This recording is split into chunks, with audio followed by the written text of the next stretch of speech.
Do not take product if you are hypersensitive.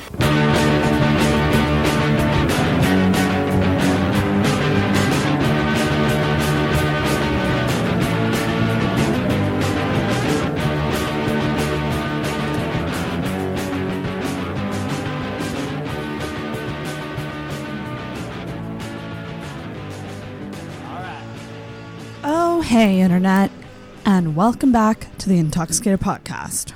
I am your host Sarah, and if you're brand new to Intoxicated, this is a drinking podcast where I usually have friends on and we talk about life. And as I'm recording this, it is Halloween. So I hope everybody had a great Halloween, and I hope you enjoyed my Halloween episode with Frankie and Amy. I did have some listeners let me know that those EVP things that I thought I captured in that episode did sound to be like somebody saying something. So that's really good to know that I am not crazy. Very quick disclaimer on this intro. I have been noticing some static in my intros lately, the past couple episodes.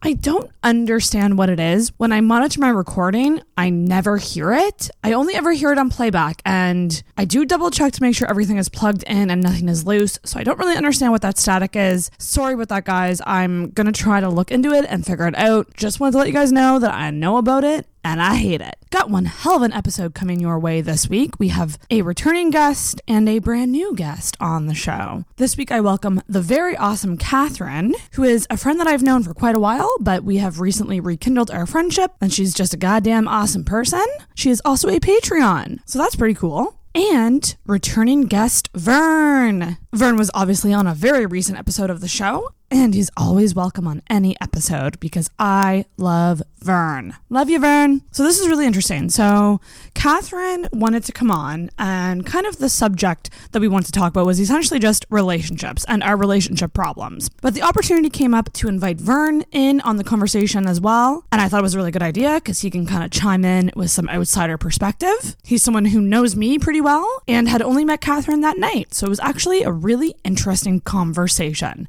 Holy shit. Now, I gotta say, I seem to be on a streak of like really deep episodes lately. I'm not mad about it. I think it's fucking great. So this is a full-blown therapy session, like quite literally. Catherine is someone who does go to therapy regularly. I'm very jealous of that. And she brought a lot of insight to this conversation. So all I gotta say is just listen to it. It is absolutely fascinating. We do talk about her relationship history and sort of the different types of behaviors that we do to kind of contribute to our relationship problems. So we actually talk about love languages and attachment styles. It is just full-blown therapy, guys. So it was great. I truly do think intoxicated therapy is a thing. I feel like sometimes episodes can go the storytelling route where it's really funny and it's kind of more of a storytelling structure, and other times it can go the therapy route, and this one is definitely a therapy episode. Man, it just makes me realize how much I need an actual therapist in my life. But I have this podcast, so that's something. This is a longer episode, so I will keep it short. And I know everyone's probably really confused about the title. It was really hard for me to pick a title for this episode because we covered so much. Sometimes I want to go the SEO route and just let you guys know right in the title what we are going to talk about. This time, I decided to put in a reference to a metaphor that is brought up in this episode, so you'll have to listen to learn more about that. So Catherine and Vern are both Patreons, so obviously I gotta plug Patreon. If you are a listener of the show, if you want to contribute, if you want extra content, if you got a spare couple bucks per month that you can throw our way, go on over to patreon.com/intoxicated and check out the different levels on there.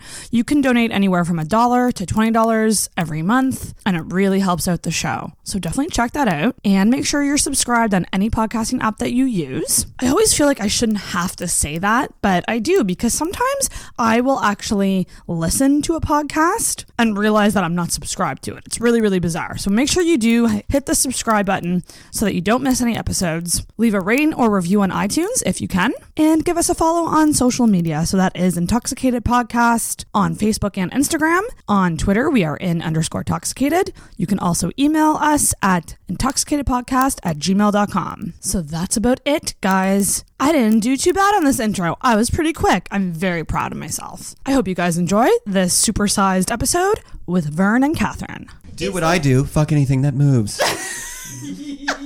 Ask questions later. Yeah. Fuck first. Get swabbed later. Get swabbed later. That's why STDs Ooh, this is itchy. That's that fire emoji meant. Oh, fire emoji. It burns, it burns, it burns. Listening to that back, I was just like, Sarah, why the fuck did you say that? Are you kidding me? Yeah. Are we ready to get going, guys? Yes. Let's get it going. We're here on the Intoxicated podcast we're in a Patreon sandwich. I have 2 Patreons on the show. Miss Catherine, first time on the show. First time. And when I say first time, it's because I know you'll probably be coming back on. I hope so. I hope this goes well because I kind of feel like a celebrity and I want to do this all the time now. We're not even into it yet. This is going to go to my head, I can tell. I'm very, very excited. And we have a special guest. Vern is here too. Hello. So funny how this happened because originally it was just going to be you and me. And you started texting me and I was like, I'll invite Vern over. He's had lots of boy trouble. Because today we're going to talk about boys. I'm doing a lot of hair flips right now. No one can tell. Because you and I, we have similar issues. I have listened to your audio diary and cried with you. Yeah. So she sent me a really nice message. Too similar. Like just everything hits home. So we're going to talk about that. Mm-hmm. And then I thought it'd be cool to get Vern on because you can chime in with what you think as an outsider perspective on our issues. Yeah. Well, I may have some insider perspective, but I also am happy to give outsider perspective. Because you know me pretty well. I'm like the narrator over in the corner or something. Yeah. Yeah, exactly. Be like, and now they're both crying. I'll be right back, just getting the tissue. And we are drinking, Catherine and I are drinking. Okay, so this is interesting because I asked you what you wanted to drink and you knew exactly what kind of wine you wanted. Yes, well, I know you like specifics. Yes. So I did not want to be vague. I didn't want to be vague. I left it open to brand, but yes, Argentinian Malbec. Yeah, you said Malbec, red. Well, is Malbec always red? It is always red. Okay, see, I don't know dick about wine. Do you like it? I do. I do really like smooth. it. It's not too dry. It's not like it's just such a good, easy drinking wine. It's really, really good.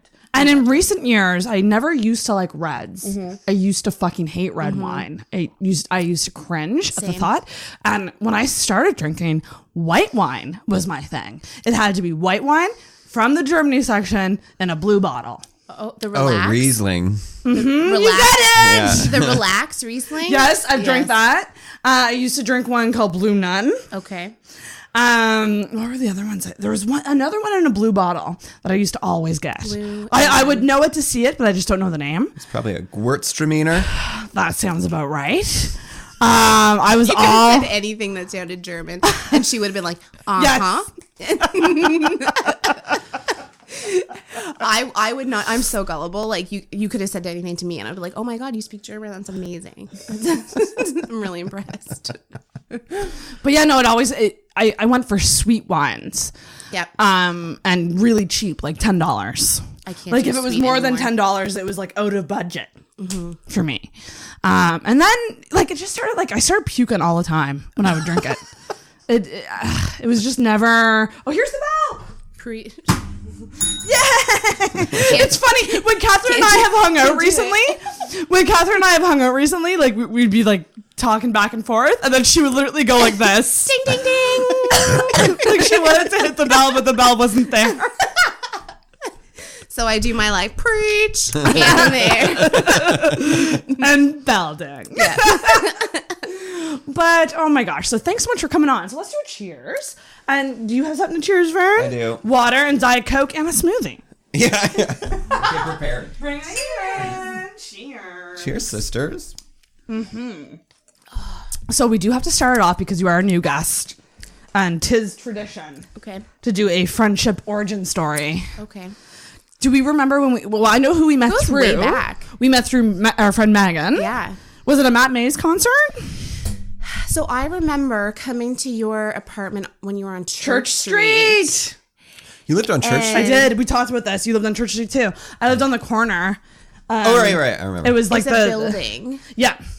Was it closer to south? It was closer Or that middle to street? Morris. Okay. Yeah. So I remember going there. I think there's pictures from that night. There are pictures from that night. I don't remember, but I remember being there a few times. Yeah. And for sure, at least one time is before Matt May's concert, but I don't remember if that was the first time. Yeah, we might have met maybe once before we went to the concert together. Or so I feel like there are a few Matt May's concerts. Oh, there was a few under our belt. I think maybe even we met first just at a Matt May's concert, and then maybe like a second time. Oh, maybe that's what it was. I think that might be what it is. Like we just met at. Yeah, that would make sense. And this is like This was really long ago. This would have been like 2007, 2008. Yeah, like 10-ish years, which is crazy. And I think because we were friends through another friend, she was like the anchor. So then, you always feel when like we all went separate ways, we just kind of went separate ways. Yeah. But we were friends on Facebook. So we stayed friends on Facebook. And then out of nowhere, I got a message from you being like, I'm listening to the podcast and I love it. And I was like, oh my God, like it was just so nice. It's really cool that that's been bringing people out of the woodwork. It's happened with a couple friends, actually. That's awesome. A lot of female friends that I've had from a while ago who nothing's happened, but we've just lost touch. Life has happened. We've gone separate ways. And then they come out of the woodwork and they're like, I'm listening. It's so fun. Thank you. And I'm just like, it makes me really happy. It's really fucking cool. So I am not a poster on social media. I use Facebook to see pictures of my dog when she's at daycare. Yeah, I'm that person. And I share those pictures and like those pictures, and that's all that I do on Facebook. Yeah. But I couldn't, and so I'm not always one to I use it to keep in touch with a couple friends who are away, but I'm not big on reach. There are different random things throughout the years I've seen someone's posted something or done whatever and it's resonated with me, but I've never said anything, so it's not necessarily in my nature to always comment or talk about something, even if I feel like I'm relating to it. But I feel it's the consistency of the podcast and seeing so much about it on your and knowing how important it is to you.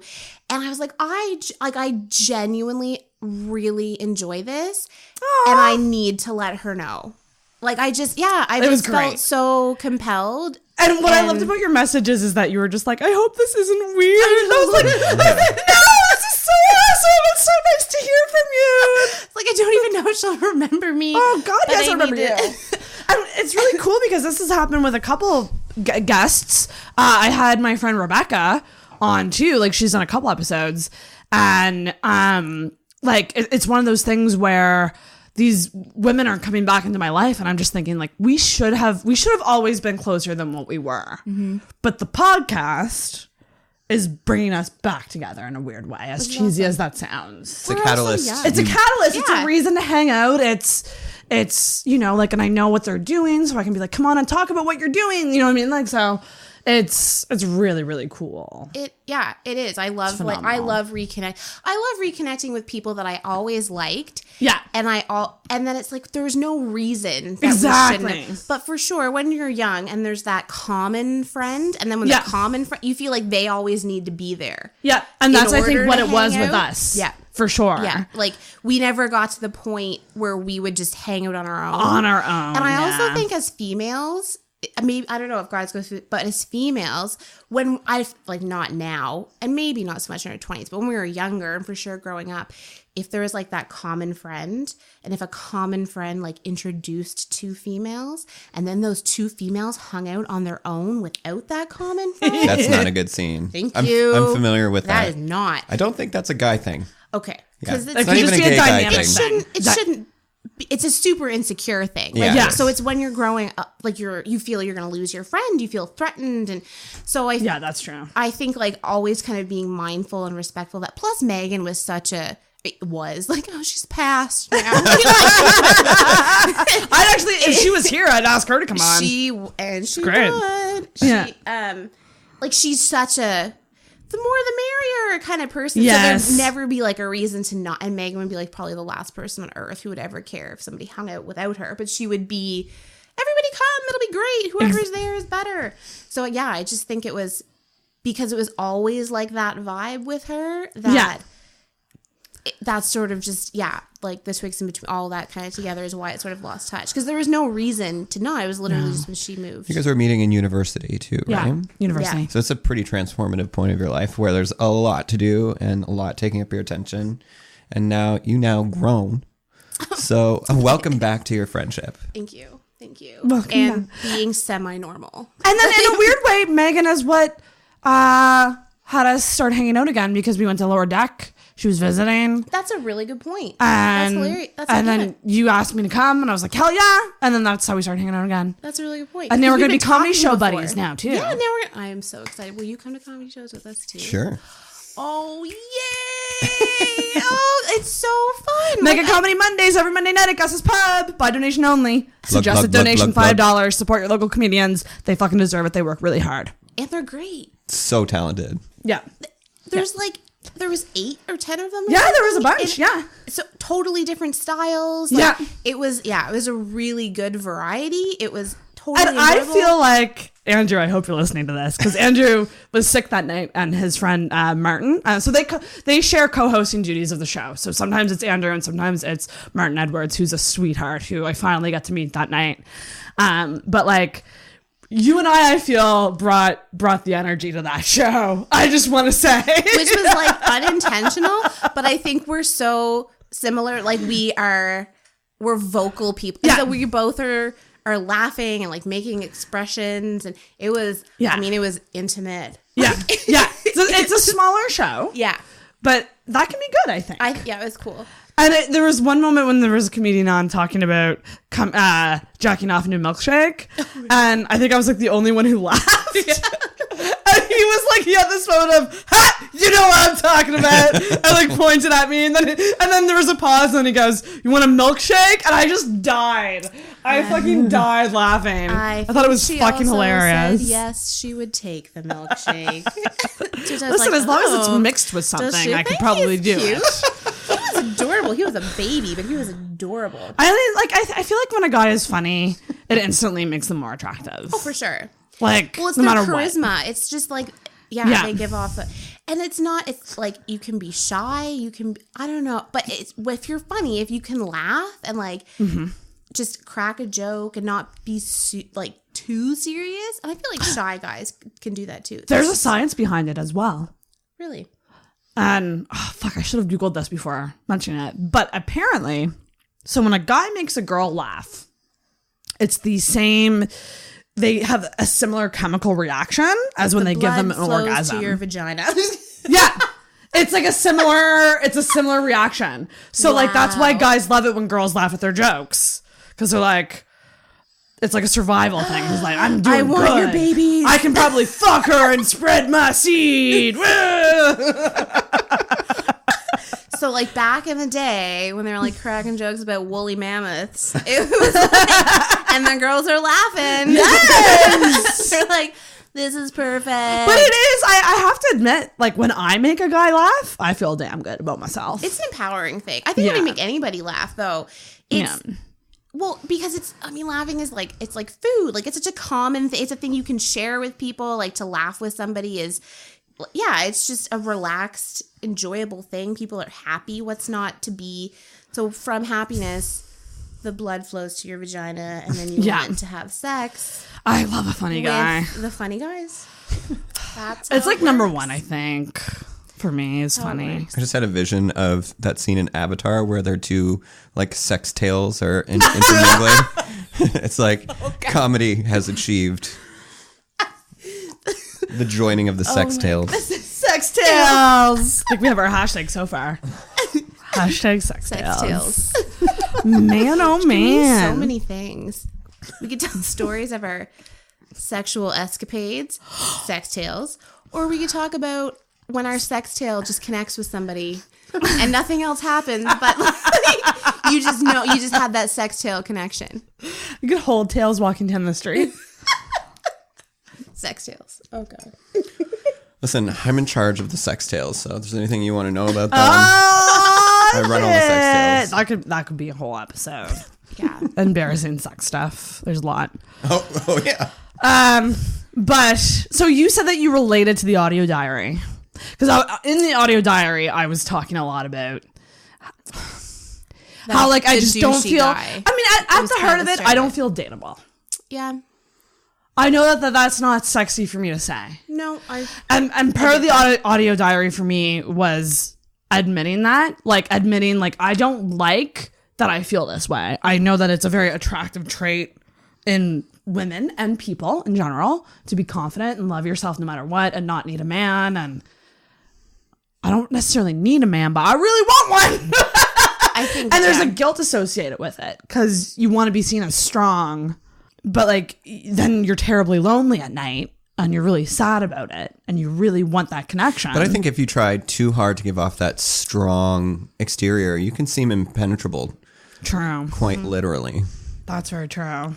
And I think if you try too hard, well, it's like fake it till you make it, right? Like if you do that too much, though, then it's not even just seeming that way. You can actually be that way. Yeah. Like you don't know how then to become vulnerable.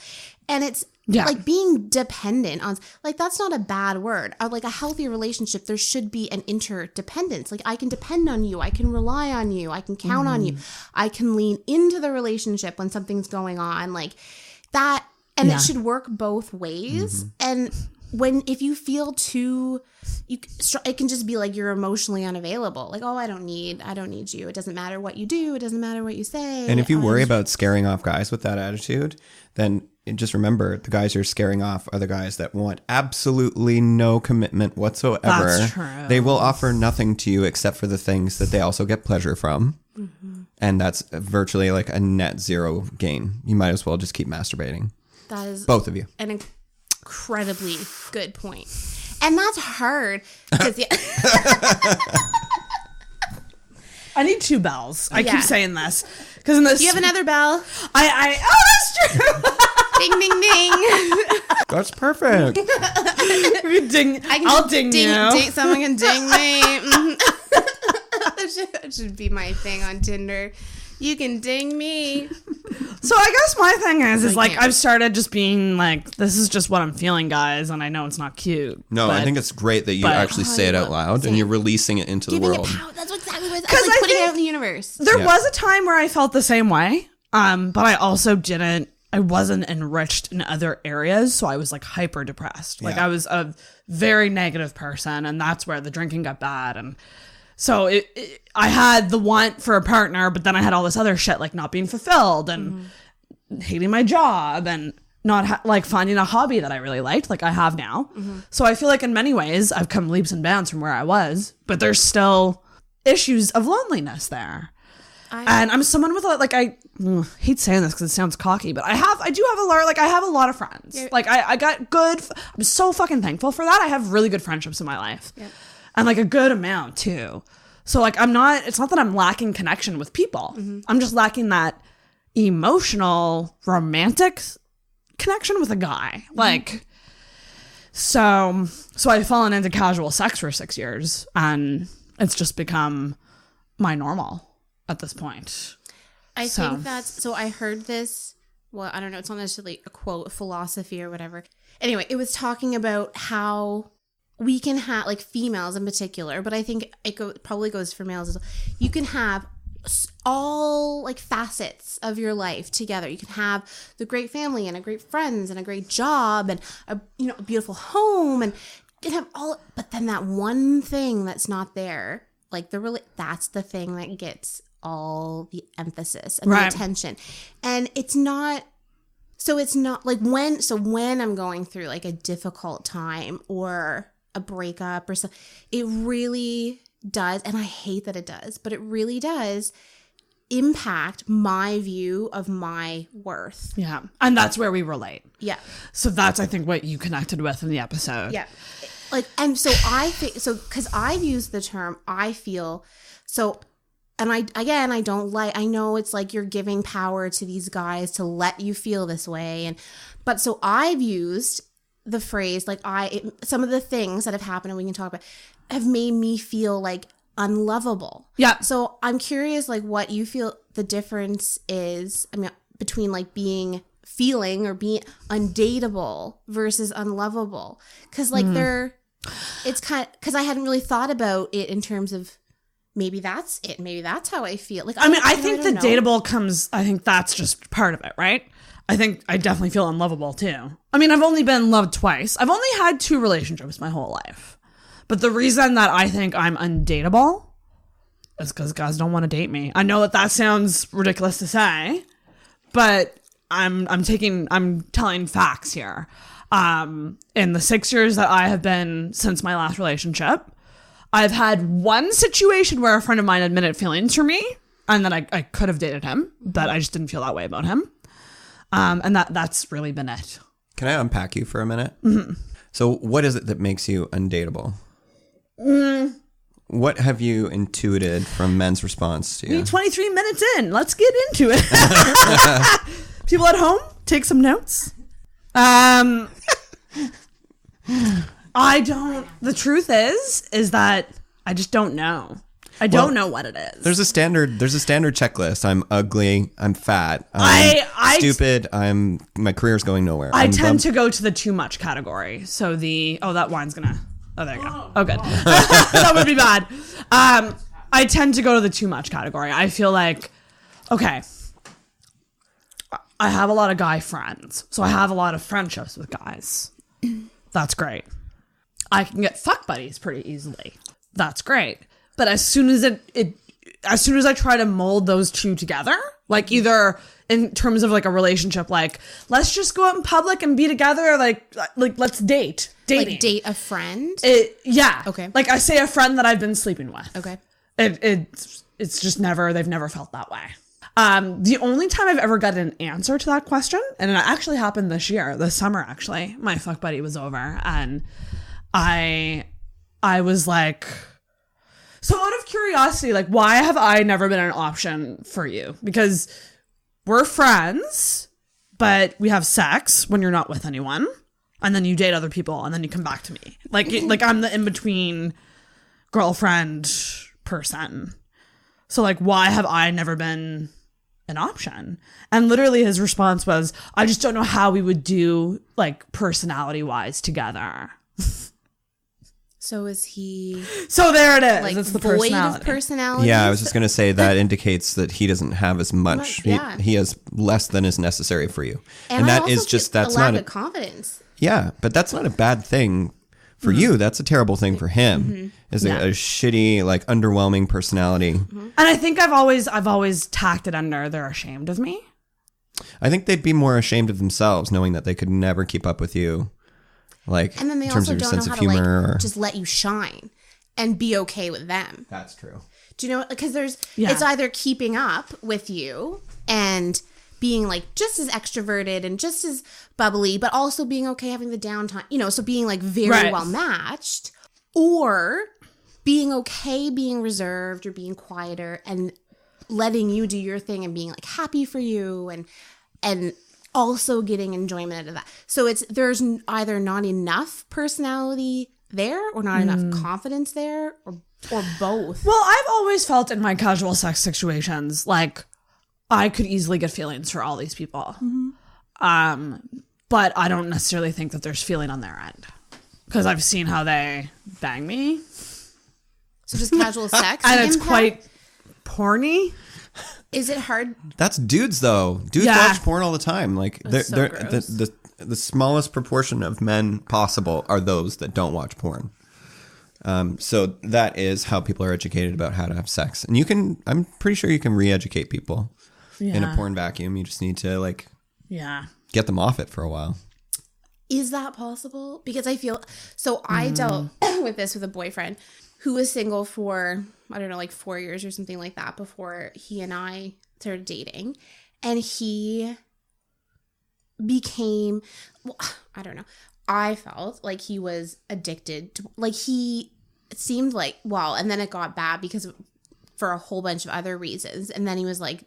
jerking off more than we were having sex, and so then I started to have a thing about porn. So I was like, I don't care if you do that, if you jerk off, but it's, if you do that and like my needs are not being met, that's different. Like if my needs are being met and yours are being met and and then you still do that, cool. Go nuts, yeah. Fill your boots. Yeah. But it became all like that. And then same thing, I felt like, and he was a boyfriend and we lived together and we were together for 4 years. But I felt, like it was very, this is what you see online. Yeah. And you're just trying to like recreate that. And it's like taken away a little bit of like, this is maybe I sound like, because I'm not a prude, but I feel like it's taken away like a certain innocence or about like evolving in your sexual experiences. Yeah. Because you're just bombarded with it. So what used to be like, sneaking to like look at a Playboy or something like that, it's just, you are just constantly sex anytime, whenever you want it, all the time. So you do, when you see or do something, you do become desensitized to it. That's just... It's very true. That's life. Yeah. So it really, like, it just kind of sucks that you lose that little bit of innocence. I don't know, when you're having sex with somebody, like to feel and feeling like a person and not like a fleshlight. I feel like you're trying to make a porn right now and you're not like being intimate with another person. You're just... That's kind of my thing. Like, I don't really know what intimacy is. I haven't experienced that in like a very long time. I know what I want. Yeah, I do too. I don't know, but like I don't even know what I want. Is that possible? Like, is that just rom-coms have ruined me? I was gonna say, like, if porn is influencing these guys to, have all these like really exaggerated fantasies, it's really not that different than how rom-coms are exaggerating fantasies on the other side, which is very true. Yeah, so I think like the truth probably lies somewhere in the middle. It's like you probably have like moderately skanky sex and then go out for like a Dairy Queen afterwards. Talk about your feelings. Yes. Right? And like hold hands. Yeah. And I think you can have like, dare I say, like rough, kinky, like porny sex. Just look me in the fucking eyes and we good. Like it's not like you know what I mean? Like give me a little bit of eye contact and like presence. I think that's what it is. It's a presence. Yeah. You want to be, we're in this together, we're doing this thing together. Mm-hmm. It's not just you. Mm-hmm. Which I tended to get involved with a lot of selfish guys, I think is my problem too. That's so prevalent. Mm-hmm. Yeah. It's shocking. Yeah.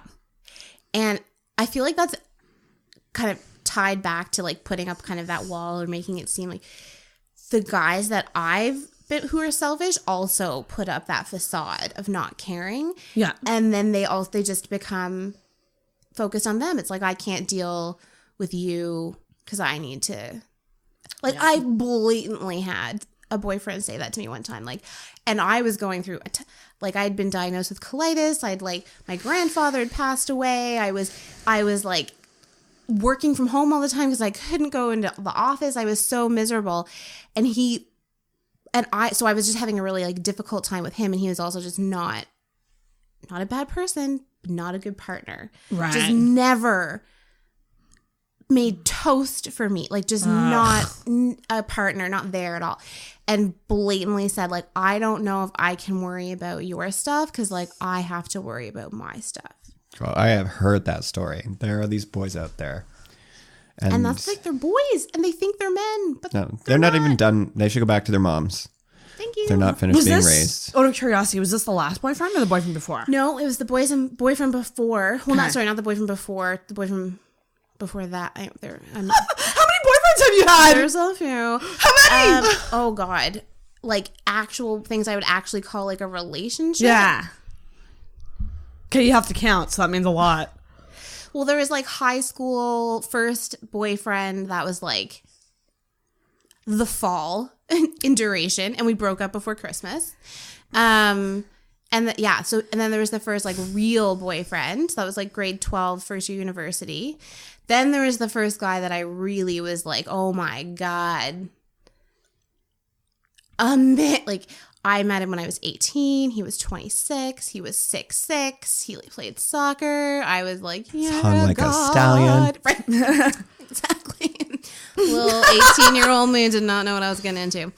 Then I met a guy when I was 20, turning 21, and he was 36, and that was on and off for 5 years. That's a big age difference at 21. Huge age difference. This is the time in my life when I learned age has nothing to do with maturity. Oh, yeah. I learned... That's when I learned that lesson. That's 100% correct. Yeah. You can be 75 and completely immature, and you can be 25 and incredibly mature. Like, it means nothing. And then, so then after I think 25 is a key age, though. I feel like it's a like you're at a crossroads kind of thing when you're 20. Like, you either keep being a kid or something shifts and you feel like, wow, I'm in my mid 20s. I love 25. I gotta get it together or something. Yeah, I love 25. Such an age. So then there was like the first boyfriend that I lived with, which was after that. Then there was the next boyfriend who, he's a disaster. We're at 6? We're at 6. And that's who we moved into my house together. And then there was the most recent boyfriend. Okay, so 7 Sorry, overall. did you say my house? Yes. As in you own a house? Yes. She does. Well, ding to that. Ding to that. I mean, homeowner. no need no man. Right? Right. Is that a shed out back or a stable full of stallions? Oh, God, don't even. I would take a stallion any day. Like literally? Literally, No. I would take a horse over a man. I was like, I'm hoping that she's talking about an actual horse. I would take a horse and be like, fuck you. If I could have like my dog and my horse, then I think I would literally be at a point where I don't need a man at all. Like, I'm fine now. Like, I have all the things that I really want in life. I have friends and I have my pets and I'm fine. Like, whatever. Yeah. So that's 7. 7? That's a lot. That's a lot. I've only had 2. I guess it's a number. Okay. I have a couple questions about this. Okay. What's Catherine like as a girlfriend? So this is like where I really appreciate outside perspectives, because I feel like I try, when I describe situations anyway, I try to be as honest and I mean, obviously there's going to be a bias because I'm describing it from my perspective, but I try to remove my perspective as much as I can and be more factual, because I genuinely want feedback, like particularly around arguments or something like that. Like, was I being really unreasonable?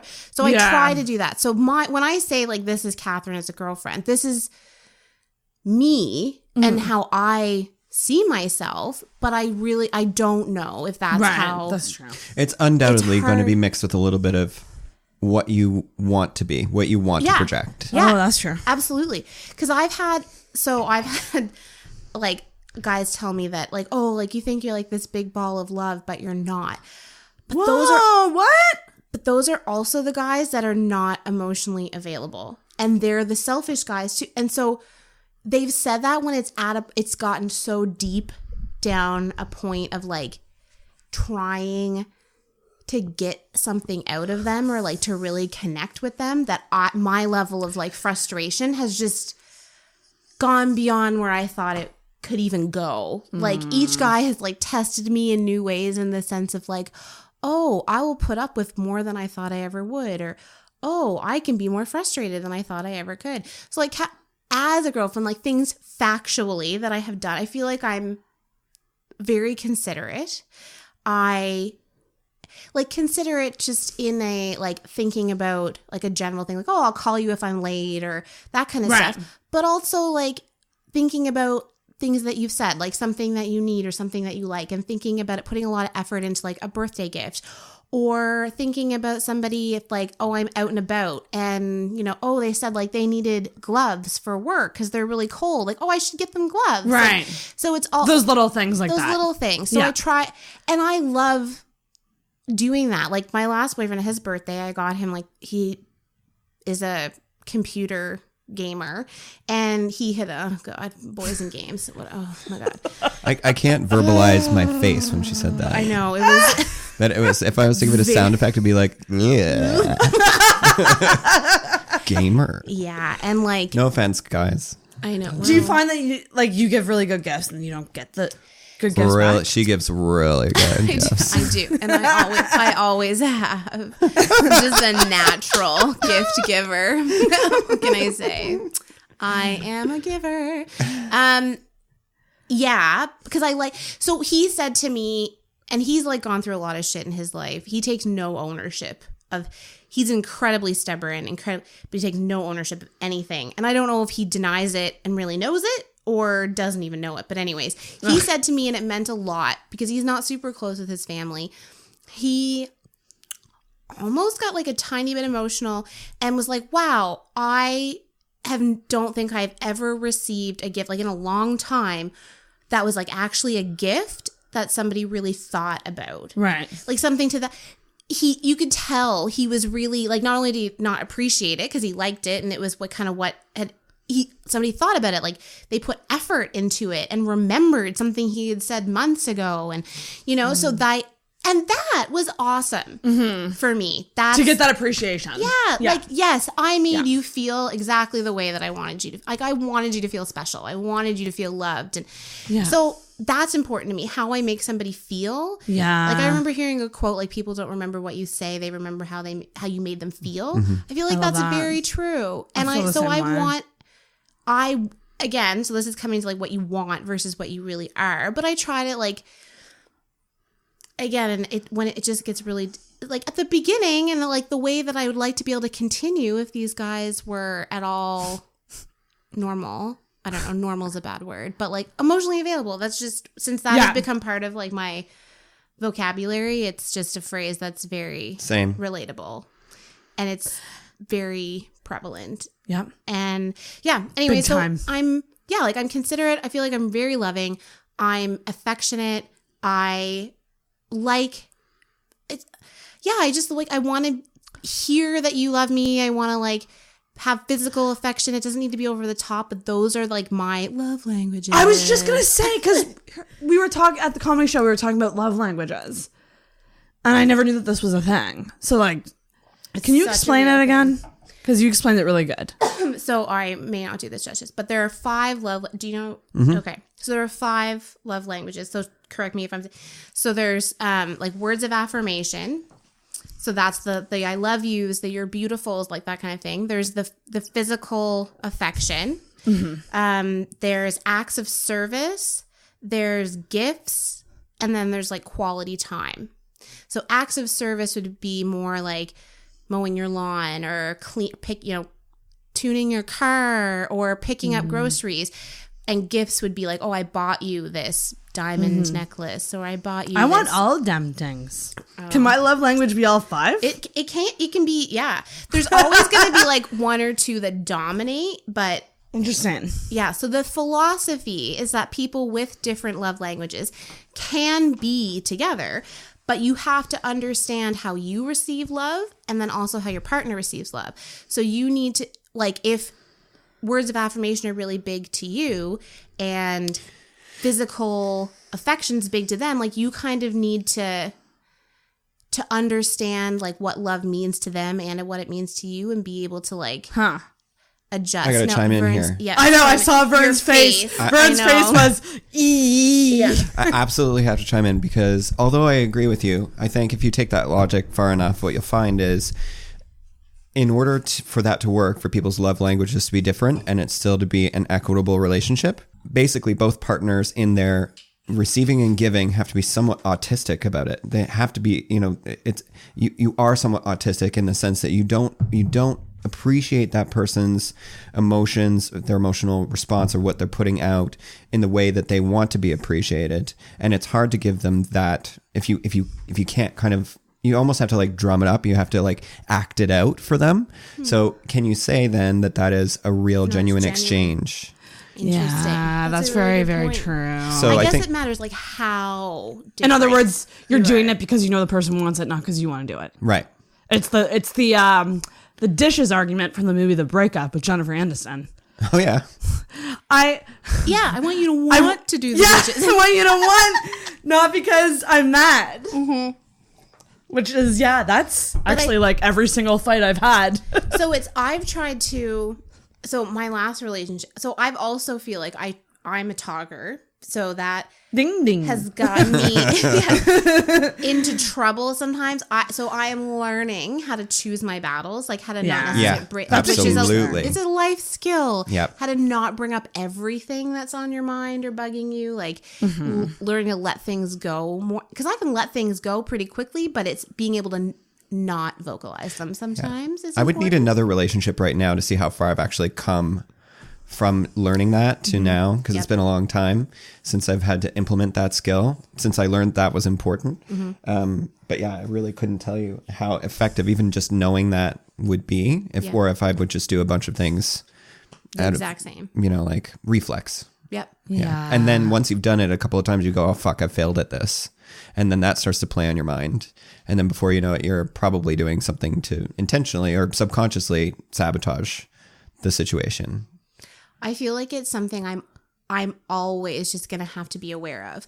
Like it's something I know my instinct will always be to just say everything. So I'm always going to... We're so similar. Like I'm always going to have to be aware of that. Like for the rest of my life, I'm just going to have to get better at stopping myself before I say it. Like I'm always going to have to fight my instinct to blurt it out and put it out there. And the men that you date are going to have to keep learning how to listen and not overreact and shut you down. And they shut. So the last boyfriend, I have never dealt with that before. Like when he reached a point where he couldn't deal, he would leave. And so I've had anxiety my whole life since I got like diagnosed with colitis. Just over the last 4 years, I for sure am being in difficult relationships and with work and I've seen my anxiety like increase for sure. So just my capacity to deal with the stuff in life is not like my normal is too high. Like it's working on bringing my normal back down. Like I'm too close to I'm too close to like my limit all the time. So little stuff puts me over. Like my doctor described as like a bucket of water, right? So everybody has a different normal where they operate. Perfect. We touched on this in Vern's episode. Your cup's Mine too was full. a glass. Yeah. Your cup's too full. Yeah. Pour some out. Yeah. And you need to like learn, like you need to take this to bring your normal back. So then when the little things happen, your level goes up a little bit, but it doesn't overflow. Right. Yeah. And that's the key. So I've been overflowing for a long time. So I did get back down for a while, but the last boyfriend just really brought my normal back way too high again. So when he got to a point where he was really frustrated, he would physically leave if he was with me, and then he would ignore me. And he could ignore me for days, for like he could just never speak to me again. So this is like not responding to texts, not Phone calling calls, you back. nothing. Yeah. Not checking in. Nothing. It's just like straight up ignoring and disappearing. Yep. And That's so fucking manipulative. Then when I talked to him about it, I said like, look, I get you're different than me. I want to talk about it kind of right away or talk. Yeah. I get if you need your space. I want to be able to respect that. I want to not call you like if you need some time, but you have to let me know you need some time and say, okay, like Kat, I gotta take like I will call. I need some time. I'm pissed off. Whatever. I'll call you tonight, and then keep your word. Take the day. Tell me you'll call me in the morning. Whatever. Take the time, but then keep your word. Call when you say you're gonna call, and then that helps me like build the trust with you that you can be mad and doesn't mean the end of our relationship. Or you could, because that was the other thing he would do. He's just like, oh, I can't deal with this anymore. This is over. And then every time we would like get back together or talk, he never even thought we were broken up. Because I asked him like, do you feel like you weren't in a relationship the last week? And he was like, no. This is insane. And so then he kept doing it. So he did it. That's insane. Over like a year-ish. Yeah, he did it like several times. This is the worst possible partner a person with their level of anxiety could have, because it leaves you in this vacuum where all you can do is reanalyze things. Yep. God. So like preoccupied is an understatement. Yeah. It is all. So for a year, about. that was affecting everything that you did. Yep. Yeah. Every other relationship that you had. Your work, friends. Yep. Yeah. Everything. Probably, Everything. I bet your like bill payments probably suffered. 100. You probably gained 5 pounds or something. 100%. Yeah. It was all that I focused on. Because, so then sort of second to love languages are attachment styles. Ooh, I don't know this. So there's let's talk about attachment styles. This is the funnest. I love this. I love this so much. I meant to bring over my book. Oh my God, you're so nuts. I've totally forgot about it. I totally meant to. So it's called Attached, and it's the very... So the therapist that I see now, so I'm like also like a big advocate of mental health. Again, since being diagnosed with colitis, not that I always wasn't an advocate of mental health, but I have so much more of appreciation for the interconnectedness of physical and mental health. Like if one is really suffering, the other is going to suffer too. Yeah, you can 100%. only do it for so long. And then because also having colitis it's an autoimmune disease, like it's not something that ever goes away. So understanding having a chronic illness and understanding what being sick means and that whole perception of like you can look at somebody and they might look fine, but that doesn't necessarily mean they are. So your colitis is actually mimicking the way mental illness is kind of seen too. 100%. So you've got the anxiety and the colitis. Nobody can see either of those things. Right. Yeah. And I have been told even by my doctor, like my GI doctor, I want one of those. I've gotten like I'm really good at hiding it. And she flat out said, she's like, makeup hides a lot.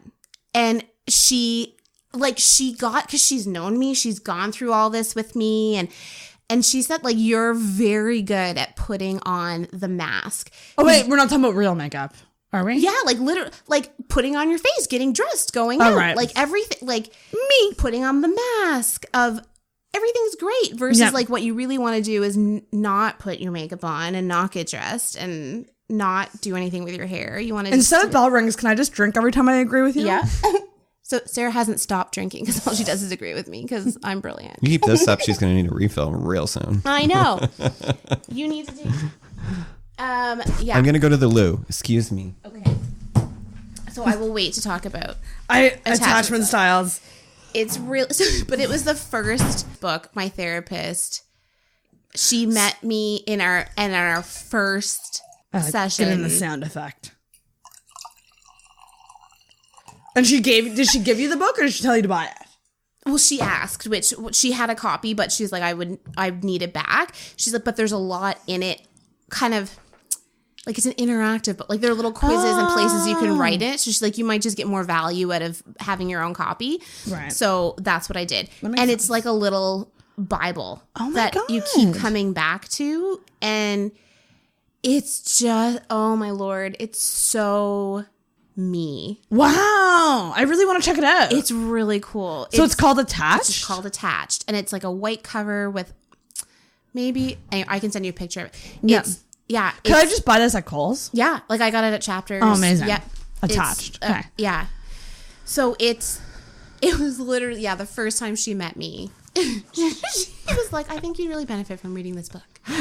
And well, she was just like, I have a lot of clients who have read this and found it valuable.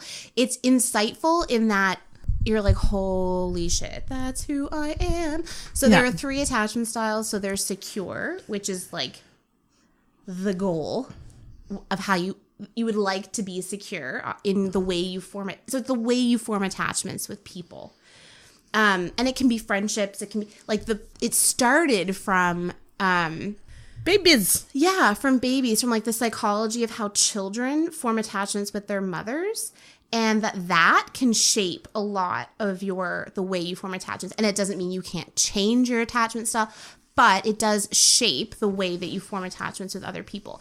And friendships can for sure be in that, but obviously everything in like an intimate romantic relationship is just like heightened so much. It's just exaggerated so much because there's so many more emotions at play. So there are 3 attachment styles. There's secure and anxious and avoidant. And so I'm anxious, and there, like, it talks about like the characteristics of someone who forms anxious attachments. Then it talks about kind of how you react in situations if you feel like your attachment is threatened. Your your protest behaviors. So it's essentially like if you feel like your attachment is threatened, causes like a physical reaction in you that you will just do anything to try and preserve that attachment. That's me.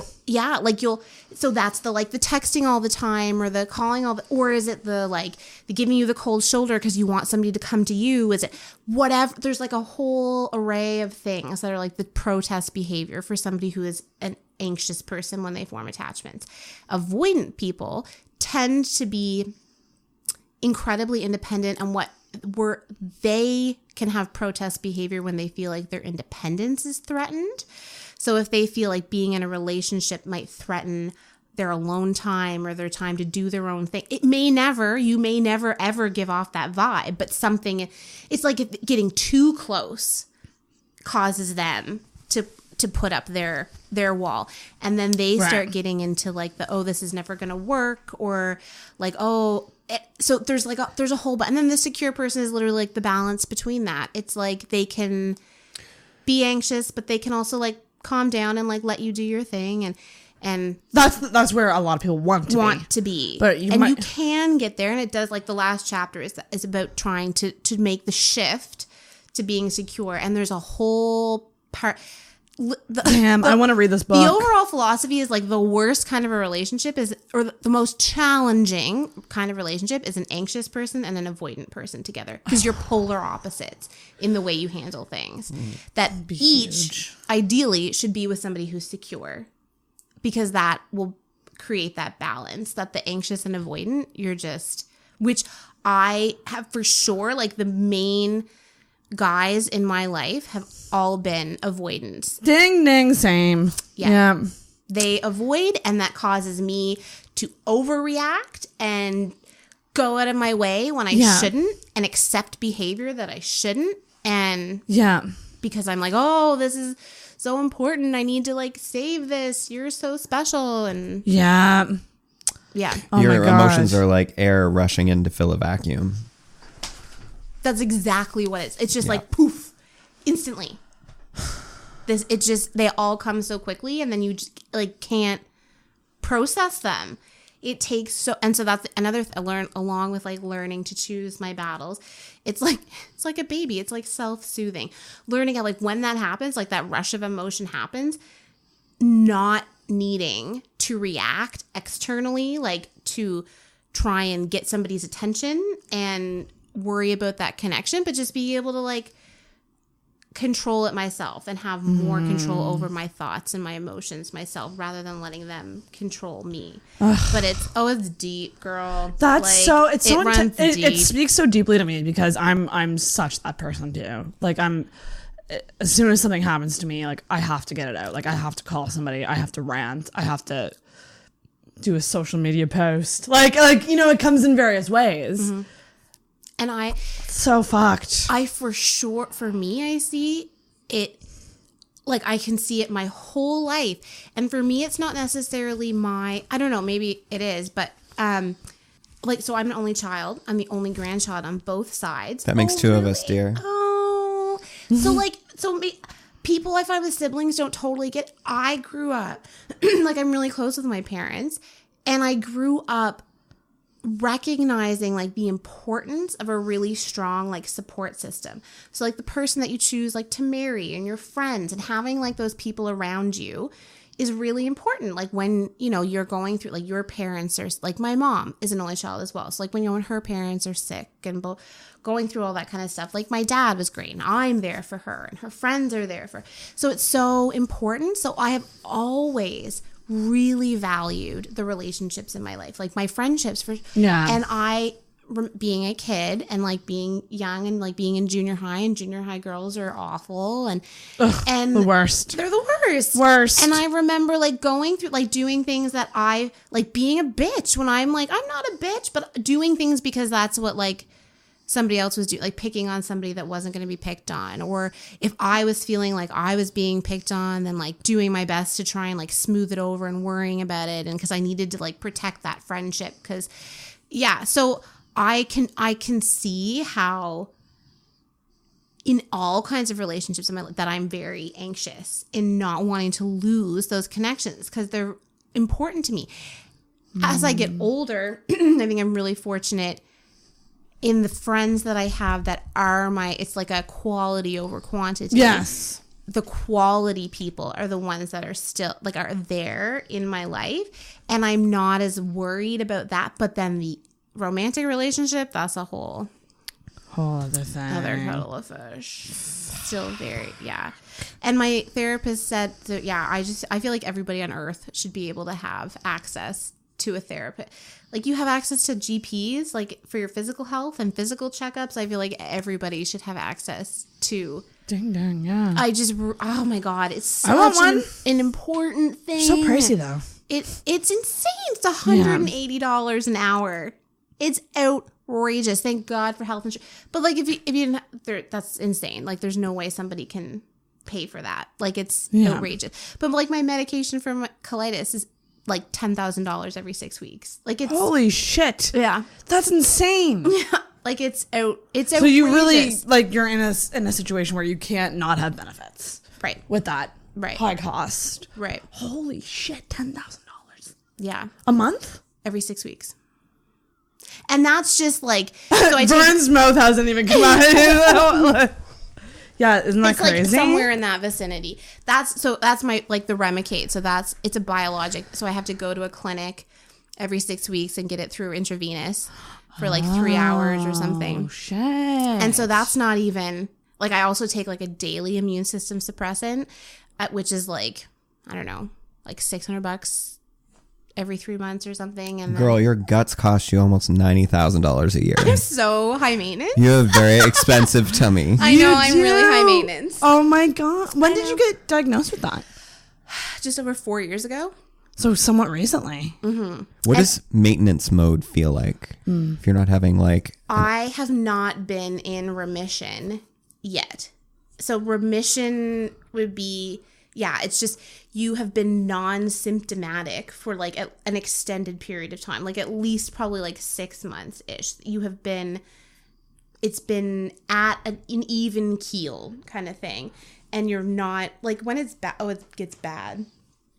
And for sure, looking back, like, I mean, I've had like stomach issues my whole life, and I've tried like elimination diets, and I thought like I had like irritable bowel syndrome forever, and because nothing was showing up in my blood work. And this is super, so finally when I was diagnosed, like there was like a marker for inflammation in your blood work, and so that finally was elevated.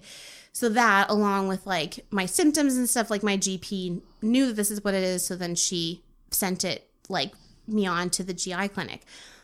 But interestingly enough, so this past winter I got symptomatic. So I was getting this Remicade every 8 weeks. So it had to get shortened because they test the levels in your blood because they don't want you to build up an immunity to it, right? So you have to maintain a certain level of the medication in your bloodstream so that you're not, if it gets too low, then you have more of a risk of building up antibodies to it like too quickly.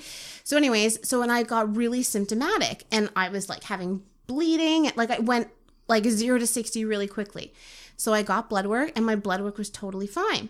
But there's this other test that they can do that looks at like the protein that's in your bowels, and this calprotectin protein. And when it's really elevated, it's a sign that there is inflammation and there's active disease.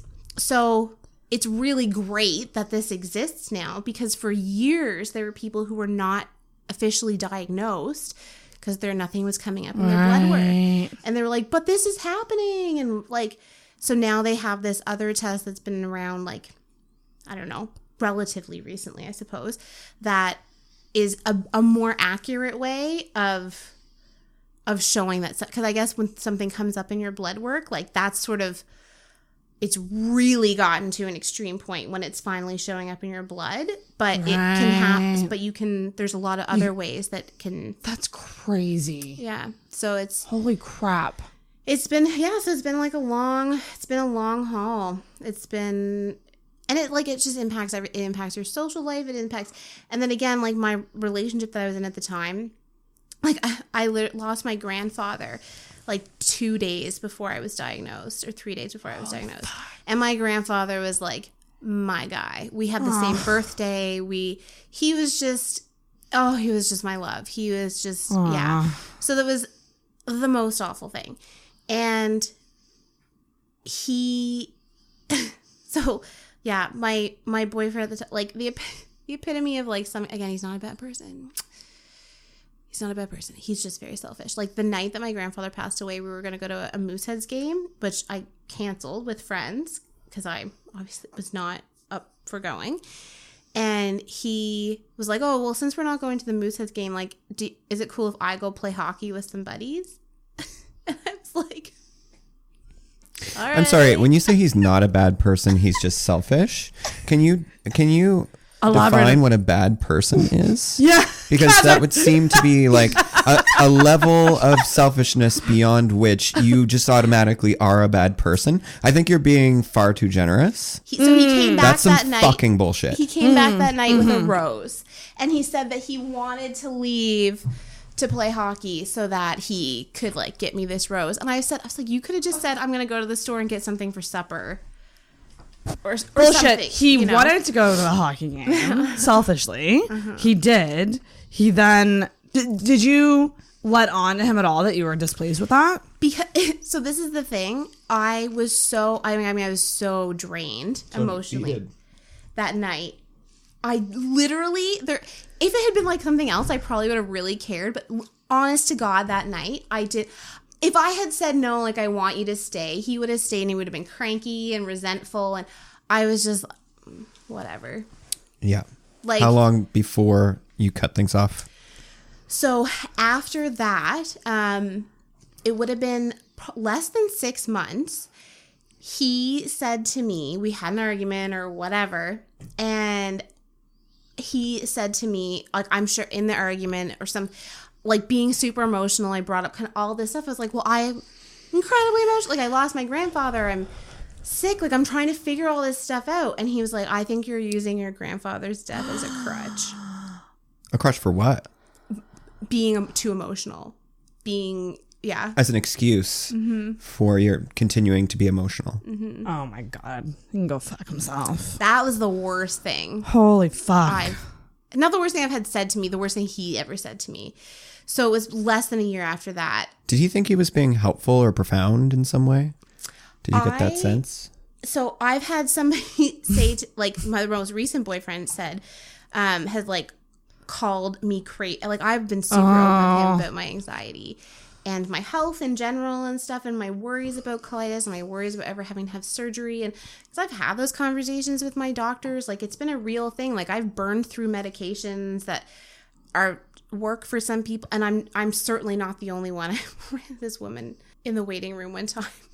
Oh my God, it was unreal. Like she was taking some kind of medication that was nothing worked for her for years. And she was finally taking some kind of medication that gave her relief. I can't remember if she had Crohn's or colitis. They're very similar anyway. That gave her some relief from the symptoms, but it caused her to have seizures. So she couldn't take it. Like this woman had been through it. So I always try and like put it in perspective. But for me in my life, this has been a huge thing and really tough to like figure out. And so I tried to take like a different approach with this new boyfriend and like talk to him about, hey, like these are the things that are up. This is what's going on with me. Like if this is not what you want to get into a relationship with, cool. Like you let me know. Like it doesn't define me. It's not who I am, but they're just it's your reality. It's my reality. Yeah. Like it's life right now. So, and he was like, nope. And he said all the right things and blah, blah, blah.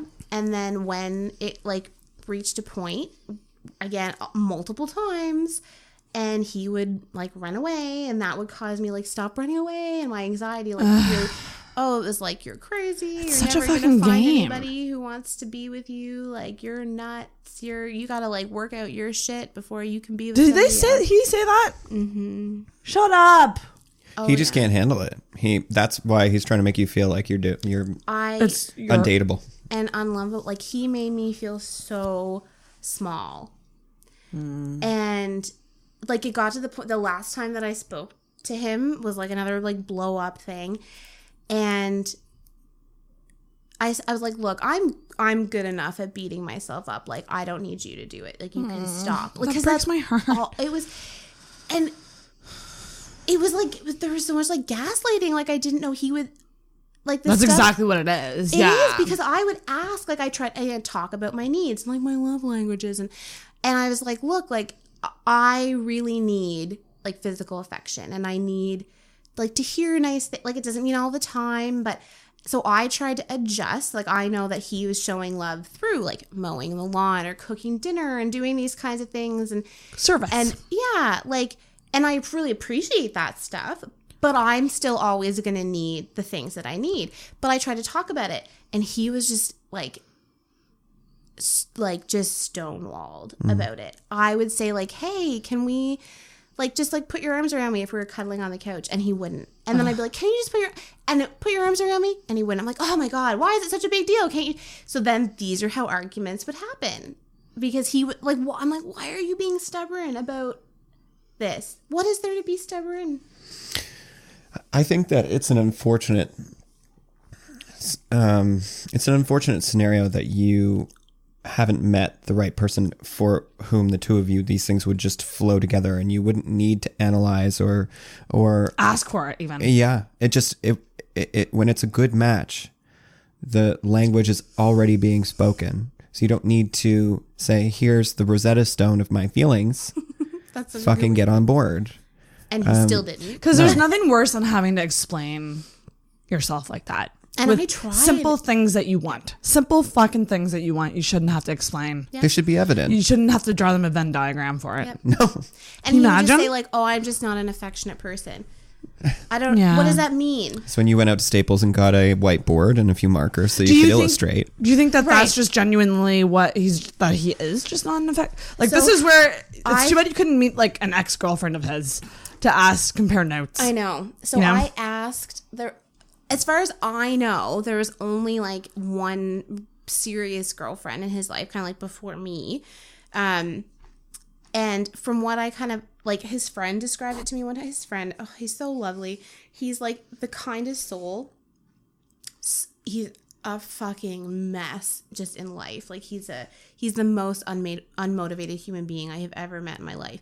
But like a heart of gold. He's lovely to talk to, and he has been like so patient with me. There are random times like I've gone over at different points in time when I'd gone over there, and the guy, like my boyfriend wasn't home, and his roommate was, and he would just talk to me about stuff, and like I'm like, oh, I love it when the friends are nice. Don't tell him I was saying this. He's like, oh my God, no. He was like, if this made me uncomfortable, he's like, I wouldn't participate. He's like, no, like, don't worry about that. And yeah. So he said the last relationship, he described it, compared it to like his like last really serious relationship, and said it was essentially like a high school relationship that shouldn't have continued, but just did. And so that contributed to him not growing up. And that's exactly what his roommate said. He's like, I don't think anybody has ever challenged him on any of this stuff before. Like he's just gotten away with it. And he has also, to his defense, had to be very self-sufficient his entire life. Like he has not lived at home since he was 14.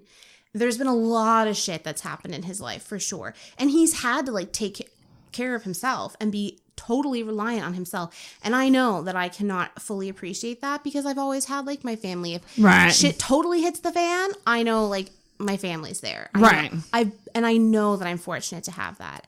So I cannot totally understand how he feels, but it has caused such a wall to be up, and like a perceptions of things to be so skewed that I don't know how he comes out of it, and he doesn't see it at all. Like he doesn't see anything wrong with his behavior. He thinks like his reactions to me, it's, well, I shouldn't have done what I did, and then he wouldn't have reacted the way that he did. Yeah. He doesn't take ownership for it at all. Fuck. And that he ignored me because I did this thing. Right. Like I overwhelmed him, and like if I hadn't done that, then he wouldn't have had to ignore me. So it's like a causality loop. Right. Ugh. Yeah. This makes me not miss relationships. It's nauseating. Well, and so again, like because I do. Then I like worry about, oh my God, is there something wrong with me? And my therapist said, she's like, Catherine, like, you're not crazy. you keep choosing guys who are bringing out the anxiety in you. And I was just going to ask you, actually, and this will get to exactly your therapist's point, is how are you ending up with these specific people? Yeah, that's a good question. But I want to get there by asking you, like, where is this person from? Just geographically, where is he from? He's from Cole Harbour. From Cole Harbour, okay. And what did his parents do for a living, just roughly? Like, what kind of sector? I don't believe his mom worked. So he had a stay-at-home mom? Yes, who was not a great parent. Okay. In so she didn't every want to be a way. stay-at-home mom. Maybe didn't even want to be a mom. Right. I obviously can't say, like, she has passed away. Like, it's been very dramatic. Siblings? One brother who is a drug addict and a mess. And Older or younger? Younger. So he's the big brother, but he's kind of a loser. So his younger brother didn't have anybody like stable to look up to. And the dad's probably a bit of a loser too. He's by no means going to be an exemplary human being. I can tell you that right now. So his dad now has been in another relationship like for a long time and has a daughter in that relationship. And I feel like that relationship and that little family unit is very different than what he would have been. Second time around and got things right. Damn. Here are my couple of reject sons. Yeah. Yeah. I Now fucking he get that. talks to them and it's not that he's not in their life, but like he kicked him out when he was 14 and stuff. Okay. So, and did he go to university? No, he dropped out of high school. So he has a GED because he dropped out and like lived on his own and got an older friend to sign a lease for him and his other 14-year-old friend who got kicked out of home. Was he a tradesperson after a certain point? He is like a technician, but he has no formal education beyond the GED. Okay. Given 100 men, he would be very close to the bottom of the list of men that I would choose for you. I would choose somebody who probably comes from a more affluent background, by which I mean their parents could afford to enrich their lives because you clearly you're very articulate. You are really good at analyzing situations, so you can't have somebody who has like a baseline understanding of the world around them. They need to have some depth. They need to understand complexity. Yes. Mm-hmm. And so I that's where I would kind of start looking. And then from there, I mean, the rest of it would kind of just unfold. But I would say I'm looking at this person's background and I'm going, no, that's wrong for you. And that's not to say that's a bad person. No. It's just necessarily for you. Yeah. Like, you got your shit together, girl. You got a host. You got a good job. You got need good a friends sexy, around you. hunky, sensitive new age guy. Sensitive. Yes. I think sensitive would be key. I feel like there's some element of like masculinity that these guys are giving off to me, which I'm perceived like it's a false sense of masculinity, because what I truly believe are signs of a strong man are not at all what these guys, like, I think running away is weak. I think not being able to stay it's, so how they're actually acting is not how I would define a strong man. But you like a challenge, don't you? I do. Yeah. And then because you're a giver. I am a giver. And then I also like oh my God. God, Vern. I also feel like I see the good in people too. And I feel like I'm not. Too. And I want to see the good in people. And it's tough because I do believe that I'm not wrong about these guys. I do believe that these guys have good hearts, ultimately. They do. But I'm spending too much of my time and my emotional energy and physical energy on trying to bring that out. Because it's not trying to change them. It's like, I've seen this. Like, if I never saw it at all, then I wouldn't. But I see these like really like beautiful pieces of them and their hearts and the kind of person that is in them. Yeah, the thing that requires nurturing. Yeah. So you're a nurturer. And I gotta say, if you were invoicing them, yes, if you were invoicing them for emotional labor, you would be rich now. Way too fucking rich. You'd be loaded. I would be like looking for new places to spend my money. You would already have a horse. You would have several horses. I would own a ranch in Napa Valley next to my vineyard. Like that would that would be my dream life. Yeah. We really should start invoicing for all the emotional labor we give off. So if I mean, $180 an hour. Do you find relationships with males outside of romantic, like male friendships? So do you find that you have similar problems or no? So this, not at all. Interesting. It is. And it's interesting. And then this kind of I don't know if this is like a full, but coming back to like the feeling undateable or unlovable, it's so like in high school, I was not like never like the girl who like all the guys wanted and blah, blah, blah, blah.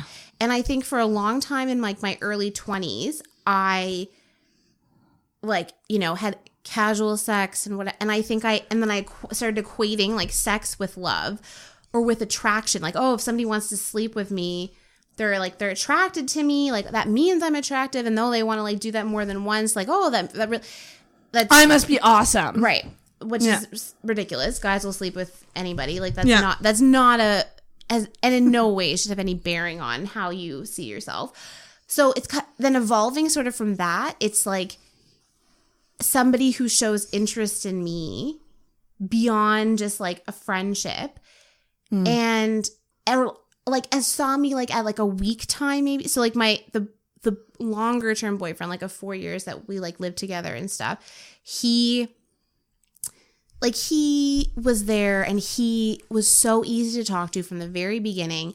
And he really and then he came to Newfoundland to visit me that summer because I was like living with my parents, and he went out of his way a little bit for me. And he also liked me at a time in my life when I felt like the most unattractive. And that's when that's when we met, and that's when he continued to like me. And so I felt like that meant something, like, oh, he liked me at this time in my life when I felt the most insecure I've probably ever felt. So I should stay with that, or I should stay with him. So it's like any guy who sort of shows interest in me, in particular if it's in a little bit of a weak moment for me, I think that somehow then creates the foundation for me to move forward with them. I'm not stepping back and analyzing, is this person somebody who I should get into You're a just liking the fact with? that they're giving you the attention. And I'm just going with You're it. Marilyn Monroeing it. Well, that sounds really good. What's the quote? Really nice. No, there's a quote that's if you can't handle me at my worst, you don't deserve me at my best, or whatever it is. Which I believe is true. If somebody but that's his last boyfriend. At my really difficult moments, he would run away. And I talked to him about how hurtful that was and how... The most recent boyfriend. Mm-hmm. Okay. How hurtful that is. Please don't do this.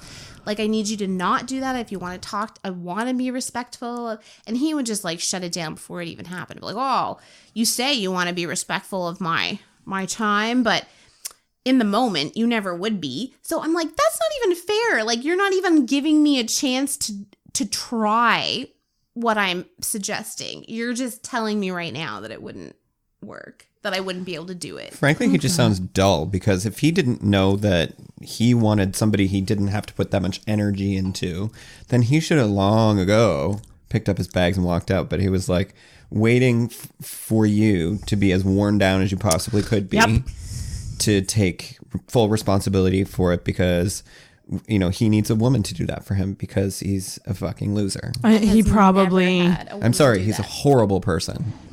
They're all horrible. Yeah. And these two guys who were the one that was the on and off for 5 years, he for sure he cheated on me, the one that was way older than me. Right. That was a relationship that for sure I felt a shift in me, in the sense of I think how naive I am, because I just remember the feeling when I first realized that he had cheated on me. It was an out of body experience. I'm people don't do this in real life. This is what you fucking see in movies. People don't do... I had never... None of my friends had experienced it. My parents were still together. That. I had never, ever experienced this. It was the most surreal thing for me. But the two really serious boyfriends, they both felt that... So they would say of course I want to be with you. Of course I want this to work. I'm here, aren't I? So which then from that I would conclude your mere presence is your effort. Enough. Yeah. And that's what that's actually what they believed, that, oh, I'm here, my body's here, so That should be Isn't that enough for you? I'm perfect. And as long as you can control yourself, then everything will be fine. Yeah. And would say this, like, so the last boyfriend, I remember trying to talk to him at different points in time. Like, what are like things that you feel like you need to work on? Like, communication for sure is a thing you need to work on. Me too, you know. And he'd be like, why are you so focused on that? Like, why do you want me to like, well, it's just, you know, like a human thing. Like, we can grow together. What are things like you need? Communication is something I feel like we both could work on together. But he would never, ever say, but he would say, well, I'm not perfect. I never said I was perfect, but it would never name anything ever.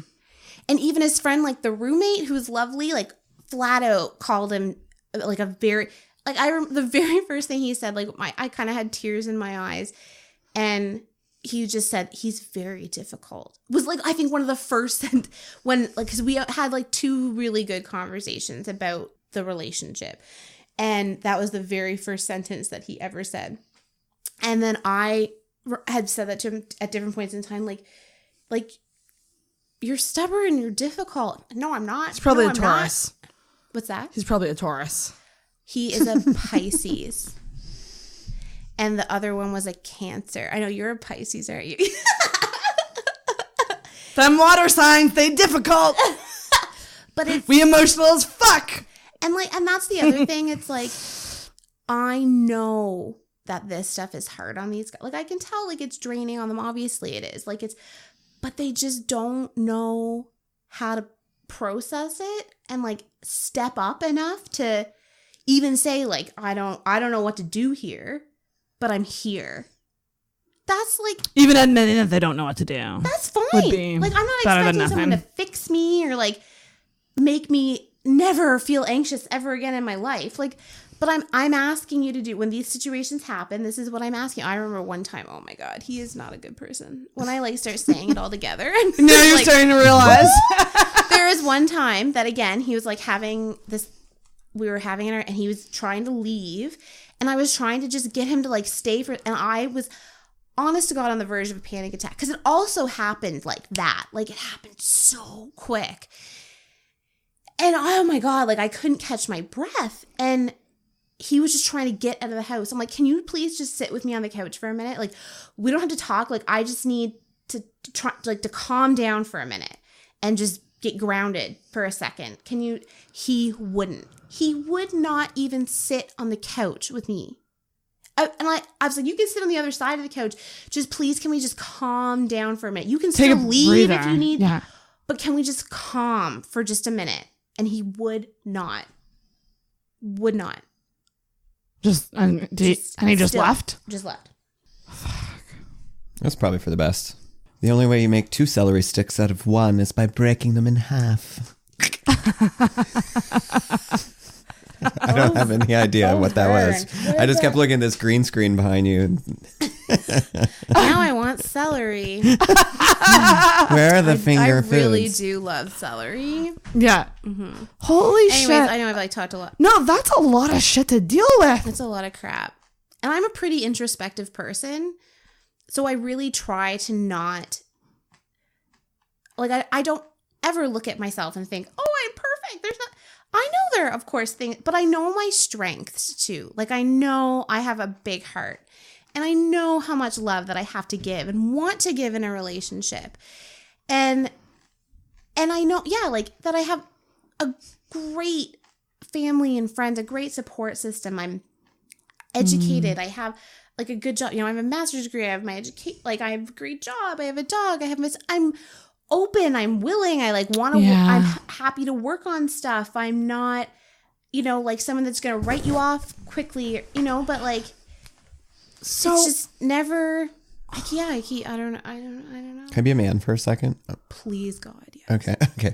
So I get accused of being too, like, trying too hard to fix people when they talk to me, but I feel like I've got a good sense of what's going on. You're too patient with these men. Yes. You're way too patient. And possibly, I'm going to employ some of my ESP here, Miss Sarah. Sarah thinks Vern the psychic. Yeah. ESPN. My breasts say it's there's a 90% chance it's already raining. You were probably, if there is such thing as a previous life, you were probably in some sort of like wildlife refuge or something. You were rescuing or a nurse. It's all right. Maybe just one more defibrillation on the ferret and he'll make it through. I can see that too. And I want to go back. I want to go back to Vern's first question because he first asked how they get in your life. So what I want to know is, where'd you drum up all these assholes? Let's simplify the question. When you're in situations, what draws you to somebody? So I think while I have absolutely no, and I do online dating and I have I think there's still a part of me that's like, oh, I wish there was a story about how I met somebody. So these guys that I've been in relationships with, I've always met in some organic, random way. So the cable guy, right? Yep, the cable guy. So that was the last relationship, is that he was the cable guy. And That's crazy. And that was, he installed my... Yes, he did. Yes. And then it didn't work the next day. That's how you know you did it right. I know. You did it right. And then he came back to fix it. Did you break it purposely? And I swear to God, I did not. Honest to God. I've had so many people ask me that. And they're like, no, he did it. He definitely did it. He didn't fix it for sure. And I'm like, I don't know. Probably. So organic. So I met him in a random way. The other boyfriend we met in Mexico in a very serendipitous situation. Whoa. We both had friends who worked for his company at the time, that if you met a certain sales point, your name went in for a draw, and to get this vacation, essentially, I mean it's a big company, would get this vacation for free, and you could bring a guest, and all the guest had to do was pay the taxes. So my friend won this and asked me to go with her, and she lived in Halifax, and his friend, so he was from St. John, New Brunswick, and so his friend won and asked him to go. Whoa, that's fucked. Yeah. And you happened to meet at the same, was it a resort? In Mexico. Mm-hmm. And you happened to meet. Yeah. Because though, his friend and my friend had worked together on some kind of virtual team or whatever, and she knew that he was a redhead, the guy she'd worked with. So she's like, oh, I know he's here, I wanted to say hi to him, I've never met him in person. Right. So the first night we were there, we're like, oh, let's go find him. And we saw him and found him. She's like, oh, I'm so-and-so, and his friend was with him. And I just remember, oh my God, oh my God, he's so gorgeous. And I remember exactly what he was wearing, and he was so handsome. And anyway, so that was, and we spent the whole, and then he came to our door the next night and asked me to hang out. And we had just the best conversation. Shit. It was so easy to talk. We got along. It was, the conversation. So it was always just very cool. And then the other guy that was on and off for 5 years, he worked at a brewery, and I was on a brewery tour, and that's how I met him. Keith's? No. Okay. And okay. Oh, that was so ASMR awesomeness.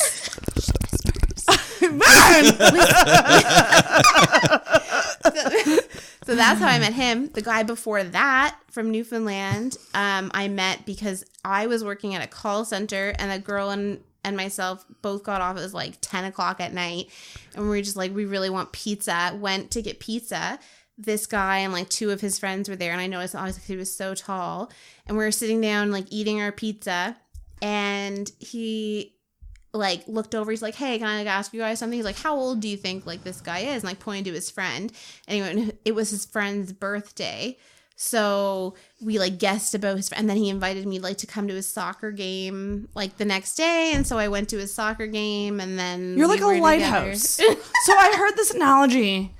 I have like a lot of female friends in my life that people just this type of thing just happens to them. Like they just meet people, but they won't happen with good guys. They're like lighthouses. Crappy guys. Yeah, that's true. But at least you're meeting people.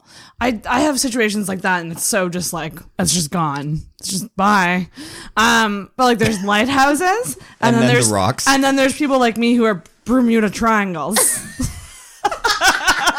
Shit just gets lost in here. That's crazy to me.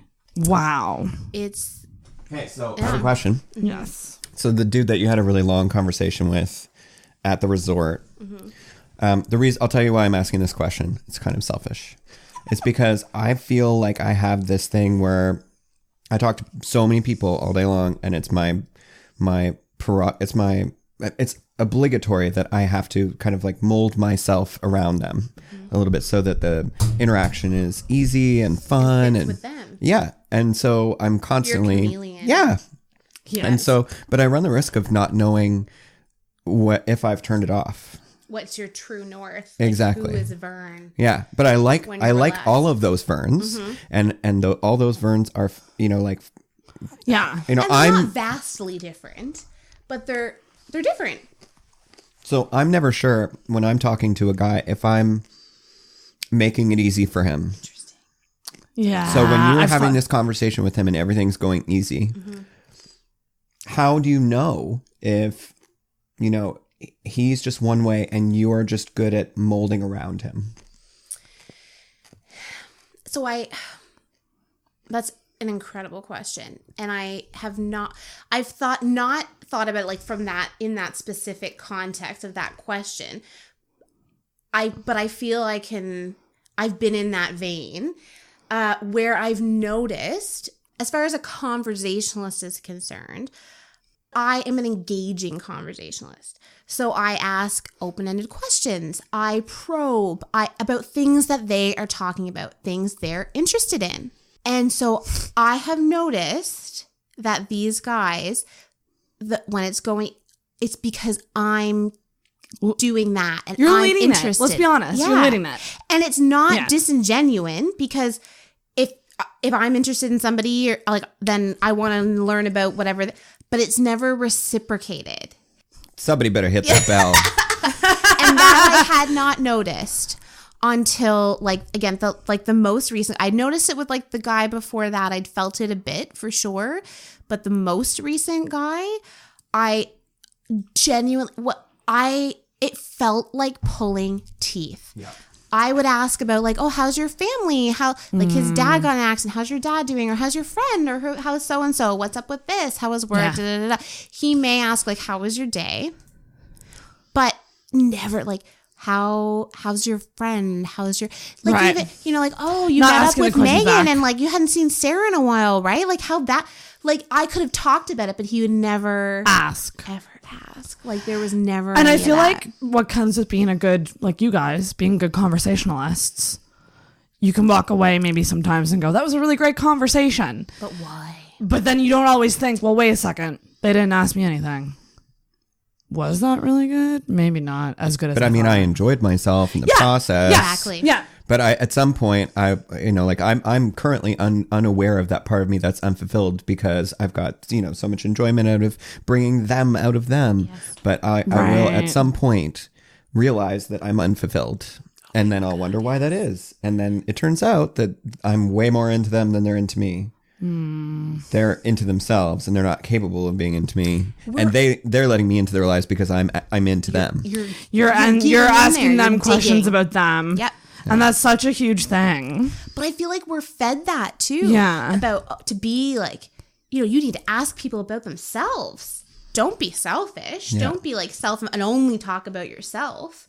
So I think that's become a thing as well a little bit, particularly if you're interested, you're so hyper aware of what you're doing that you want to be engaging and show interest. And so it's not just about having a conversation about that topic. It's what it means to have a conversation about. It means you're engaging. It means you're showing interest. It means you have the opportunity, like, touch them on the shoulder when you laugh. Like all the little things, the body language things, the like social cues that come with showing you're interested as well.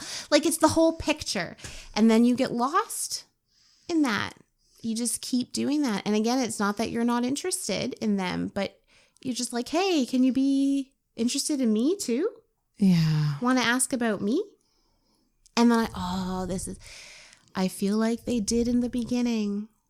That's the other thing. Yeah. I feel like maybe not, and I'm not saying that there were not like red flags at the beginning or things that I saw, but maybe didn't give enough heed to, like, or, like kind of heal a little bit more and yield to think, okay, let me pause here and like see what this actually is. Like I saw it, but no, because your vagina was like, no, we getting this done.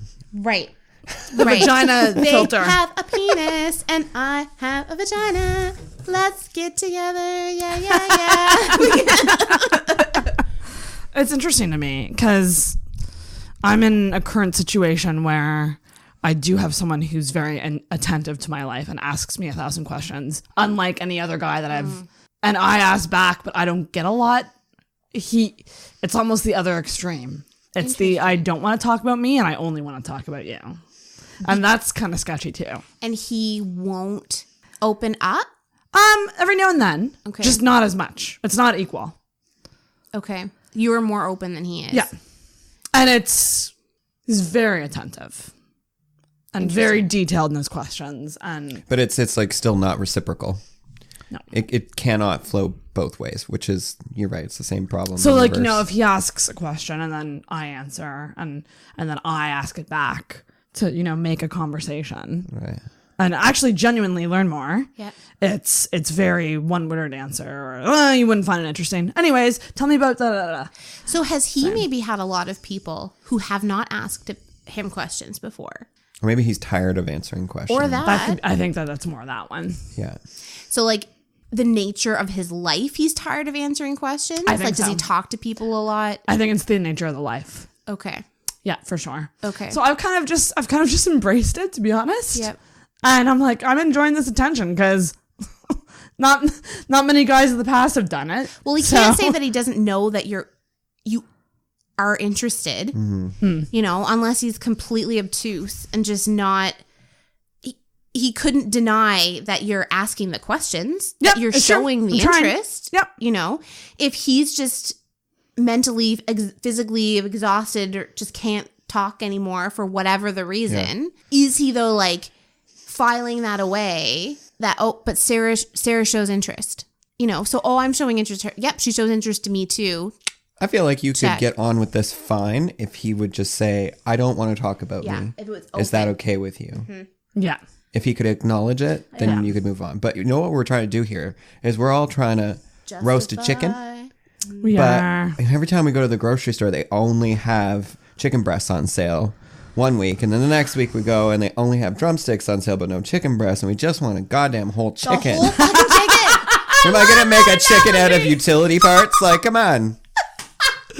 That's a great old chicken. Frankenstein fucking chicken. I'll take a turkey. I don't care anything that's whole. That's a fucking great analogy. It's like they can never check all the boxes. Exactly. That is super. And like, I've had really good sexual relationships where I'm like, well, I don't want to fucking talk to you. I've had really good friendships where I'm like, well, I'm never going to want to fuck you.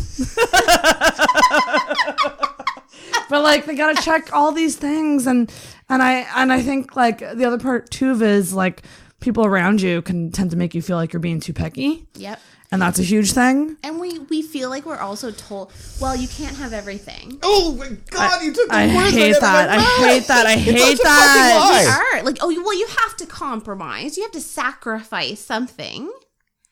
So we're also like, okay, well, where can we have the great sex life, but we can't really talk? Or can we talk, but maybe sex is so like there's something that's gonna give. Come on, Kat, have boundaries. Right. Yes. Yeah. Exactly. Go fuck yourself. I want the whole goddamn chicken. I want the whole chicken. The house smells so good when you make a roast chicken. Doesn't it?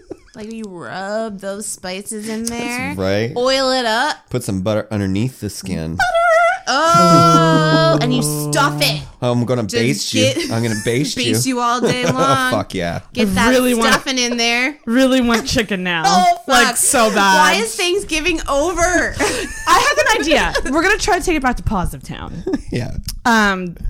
Let's go around the circle and talk about who our ideal partner is. That's a good question. Okay, I want to start.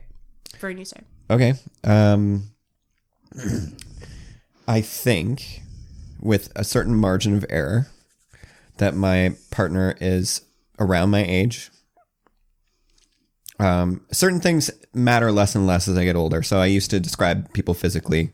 It turns out I'm not as attached to things like that anymore. Now, I don't know if that's because I'm getting way more hella desperate.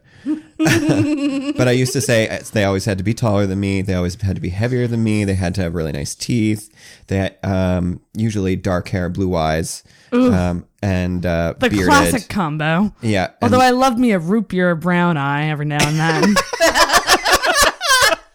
I'll go Absolutely. swimming in some I need root beer. recessive genes. See, the thing is with brown eye, I feel like blue-eyed people are like always more genuine than brown-eyed dudes. Well, it's harder for them to hide stuff. Yeah, exactly. There's like there's so much more. Anyways, yeah.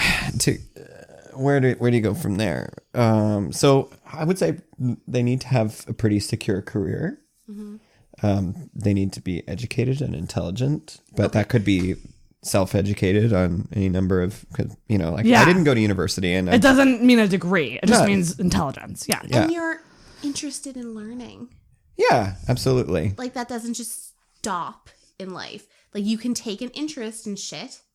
It doesn't mean you have to I'm going to learn Japanese come hell or high water, but you just my worst nightmare mind. is somebody who buys a recliner.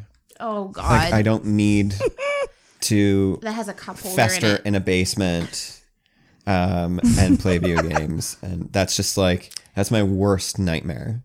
I want somebody who is open to learning new things, but willing to remain grounded in our relationship. They don't always have to be searching for something too. And if there's something more that they need, I can guarantee you I can provide it. I'm every fucking woman. Aww. I'm every woman. Hallelujah. Holla. Preach it. So it's like there literally is no limit to what I'm willing to put into a relationship where there's a solid foundation. Yes. I mean, if you were a whole chicken, I will give my life to you. What do you need? Yeah, for sure. I think all of us are like that actually in this room. That's so beautiful, but I feel like that's rare. People don't fucking appreciate. We are the unicorns of chickens. Yeah. That should be the title. We are the unicorns of whole chickens. Jesus Christ. We're amazing. Do you want someone who you have a lot in common with, like in terms of interests and like tastes and media? I've got opinions on this as I've grown. Yeah. I just don't want somebody who's really into things that super turn me off. Right. Yeah. So I dated a guy who loved the Tragically Hip. No offense to anyone who loves the Tragically Hip. I just really don't like them for whatever reason. I can tell that they're talented musicians, and I'm a card-carrying Canadian, but so something like that. It's just if I'm triggered like that, it's a lot for me to get over. So can't be into that. I'm not into people who are into MMA, and anybody who delights in other people's violence towards each other. Now I do watch The Real Housewives, and you could consider that violence. That is emotional violence. Arguably the worst kind of MMA. I know. It's like menopausal martial arts. Oh my God. Please I love that. Make a show called that. That's a hashtag. That's a hashtag. MMA. But I don't know, that maybe that's a bad example, and maybe there are certain, proportions of things that override those things that maybe I look into your eyes and I just fade away and I'm like, I don't care if you like Gord Downey. I really don't care. Yeah, I feel like that it's one of those things it's something you consider, but it might not matter if the guy's pervert in every other way. Right. And if he hates Star Trek, that's a bad sign. Okay. Sandra, if you're listening, I don't know if you got time, but you know what I'm talking about if you're listening. Oh yeah, she does. If you hate the things that I've grounded myself in, So, for example, if I was religious, if you hated religion, then that would be a no-go. Well, I'm an atheist or agnostic, and like it's probably better if you're somewhere in and around questioning at the very least. Because I'm kind of all about and people stand in different areas on this subject, but you know, the idea of like, say you like a certain band and the other person, they don't hate that band, but they don't love it as much as you do. But I'm a big fan of like doing things like if you want to go to a concert and you want to bring your boyfriend, I'm a big fan of doing those little things for your partner every now and then, just to show like that you're. I'm here. I'm here because you love this thing. You want a buddy, and don't fucking go to the concert and be a whiny little bitch. Yes. Just go and enjoy it. And don't say that. Don't say you're going. I don't want to be here, but I'm here. I mean, obviously, like I think if you super hate that thing, don't go because you feel obligated. But I just mean like I mean, I'll use my ex as an example. He was into wrestling, and me as a girlfriend back then, I was just like, that's so fucking dumb. That's so dumb. And it's just like, I wish I could have just opened up to it, because guess who loves wrestling now? Well, I wouldn't say loves, but I actually enjoy it quite a bit. But you can find so this is where, when you talk about like common interests and things, so for me, it's not about having specific activities or interest. It's about the type of person that you are. Yeah. Are you the whole chicken who will give all of your chickenness to me? All your drippings. Will you give me all your drippings? Yes. And will you stuff me like I stuff you? Yeah. Because like my philosophy as a human being, I feel like this is where you need the connections. Yeah. Is like your values and your morals. Yeah, that's very true. So it's like, do you feel the same way, Sarah? Right. Like, do you are you with somebody who values the relationship and values doing things for one another, even if it's not maybe like top of your list? Right. But you do it with a good heart. You enjoy it because you love the person that you're with. Mm-hmm. And that doesn't mean you do it every time. So it's not about like, oh, they love hockey, so you have to love hockey too. But it's you show an interest in it, and it's a genuine, because that's the kind of person that you are. Like, I'm interested in you and I love you, so I'm going to take an interest. It does not mean I will ever be like the biggest fan, but I'm going to go to a hockey game, and I'm going to drink beer, and I'm going to have a good time. And I can find the fun in it and the enjoyment in it, and ask the questions, and because that's who I am. That's exactly what it is. Yeah. I so totally it's like think the type of person that you are aligns, not the specific interest. Because frankly, I think if you have different interests, that keeps it interesting. That can be a good thing. It can be. You know, again, if it's not like I can never go to a concert if people are just yelling at me, like a heavy metal, that is just not. I can't. But I'm like, I could talk to you about it. I can ask you how you liked the concert and why you like that. You know, like, and I'll like listen to snippets.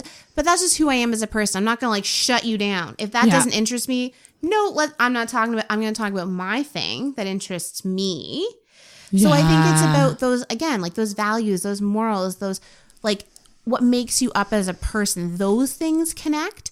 What do you believe in? What do you stand for? When those things align, those are the deeper things that keep you connected to somebody. They want the kids superficial things? Do they want kids or not? That's a real. Big I one. also like very like first up. I'm at a point about like if you do not say, and that's totally your prerogative. If you don't want to like be married and have a family, that's totally fine. I want that someday. If you never want that, that's cool. But what's the point of all this? Because the values aren't matching up then. Right. I've had been exactly on the opposite side of that, where I've been on a first date with a guy. Everything's going great. Get around to, so how do you feel about having a family? I've not implied one way or the other how I feel about it. And he says, oh, I definitely want to have kids. And I'm like, well, this is fucking over. And then, but I'll say, oh, shoot, that's like, like that's a definite, like, I don't want that. And I don't want to hold anybody back from having that. Mm-hmm. And then they start to dither and, well, I mean, if it happens, it happens. Oh, no, I don't, it's literally over. I'm going to hug you. And that's, this rollerblading date is over. Oh, saddest rollerblading date ever. It was a really sunny, hot day. I looked really cute. Oh my God. I mean, like, I would like to have the experience of getting to that point. And like, What's that? Like a third or fourth date where that comes up. Oh no, do it all in the I've first done date. I have literally done it. Like the last, I did it. I swear to God, I did it via text. The day that we talked after. Really? Honest to God.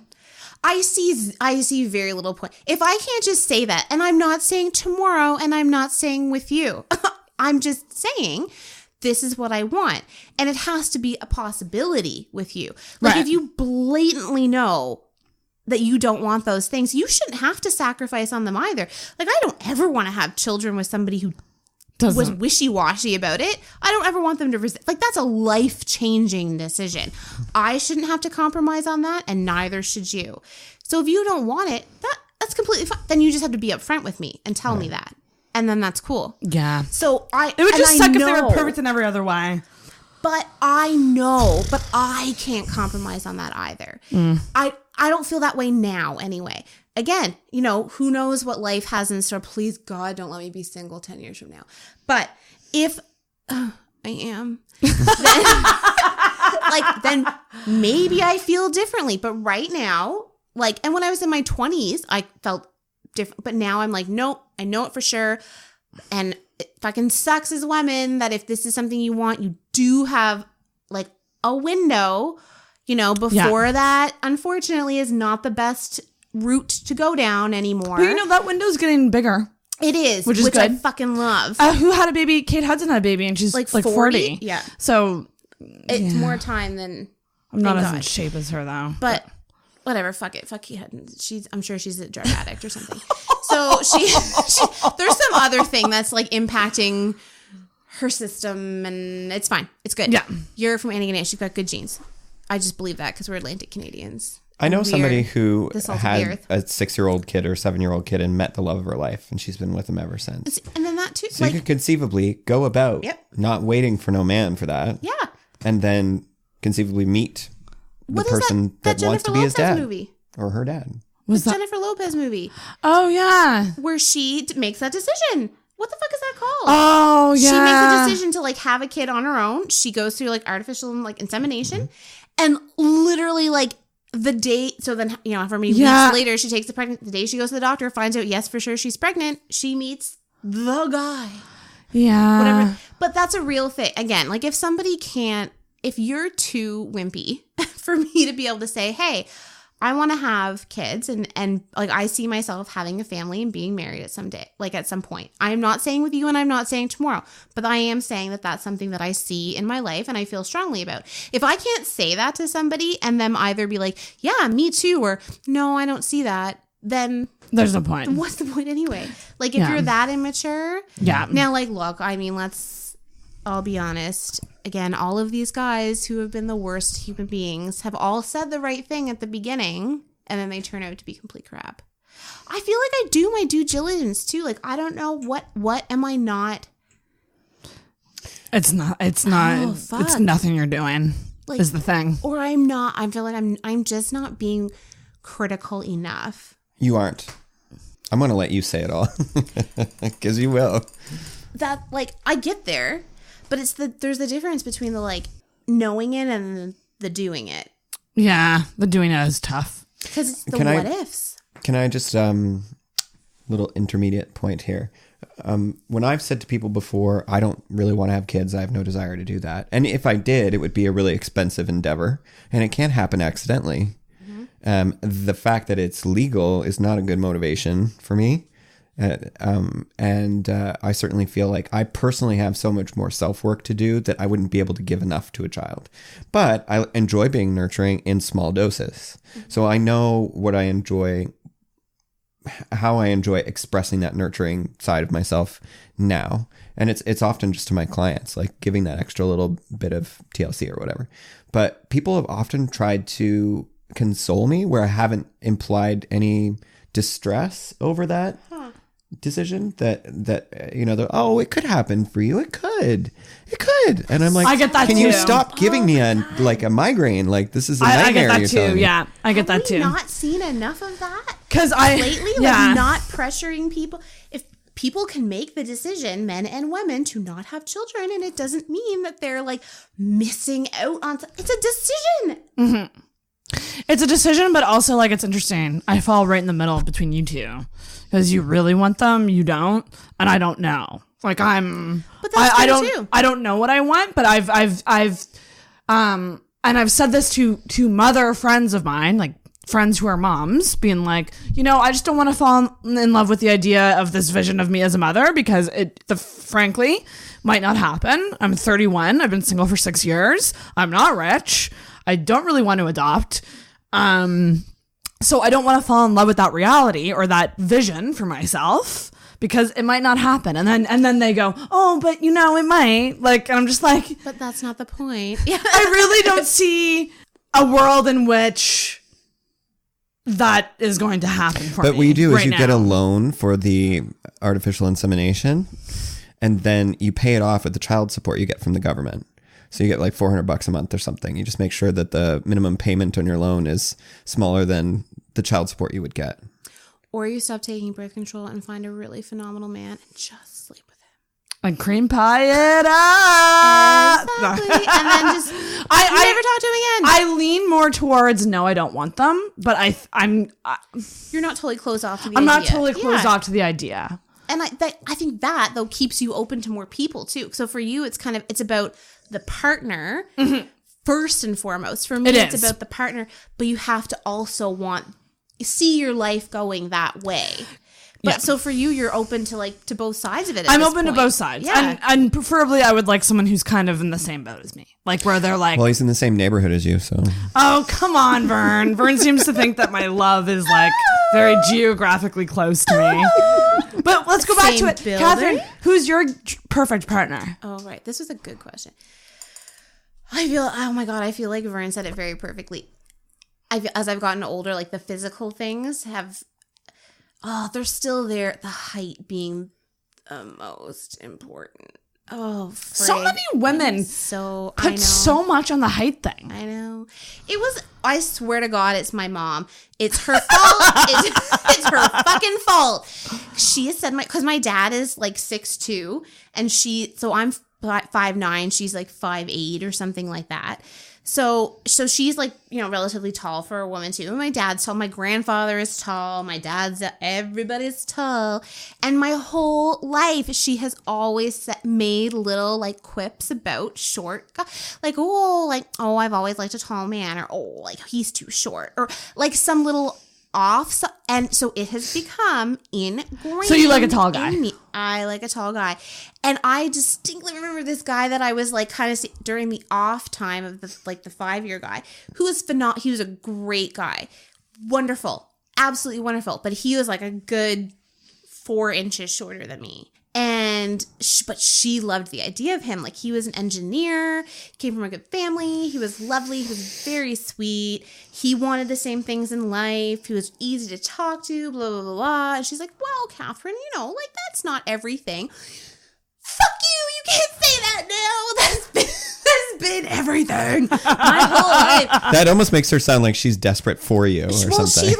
I think, so it's not, I think she has realized. So I think our generation is more aware of like the impact of like the things that you do and how you perceive yourself impacts your children. And I think she's just becoming more aware of the shit that she did and how it shaped me. Mm-hmm. So I feel it's not so much the desperate, I feel like she's trying to backpedal. Okay. And that's because she thinks I think she's seeing like, oh, fuck, like I've given her these complexes about shit. And really, I just want her to be happy and have somebody who loves her.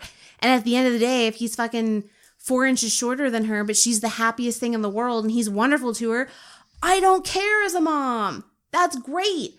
But I feel like she's not, I think she's in more like, God damn it, did I fuck up my daughter mode? Versus like worried for me mode. Yeah. So, yeah. And so like that just became like a thing. So yeah, height, I will always be more attracted probably to somebody who is tall, that they're just the person I will probably always notice more. And then from that, like, it's just somebody who has like a nice face. So that's the smile, like their eye, like they just look inviting. It's hard to get people to agree what a nice face is. It is. So it's very subjective. Very subjective. But that's the thing that I love. That's what brings the truth to like beauty's in the eye of the beholder.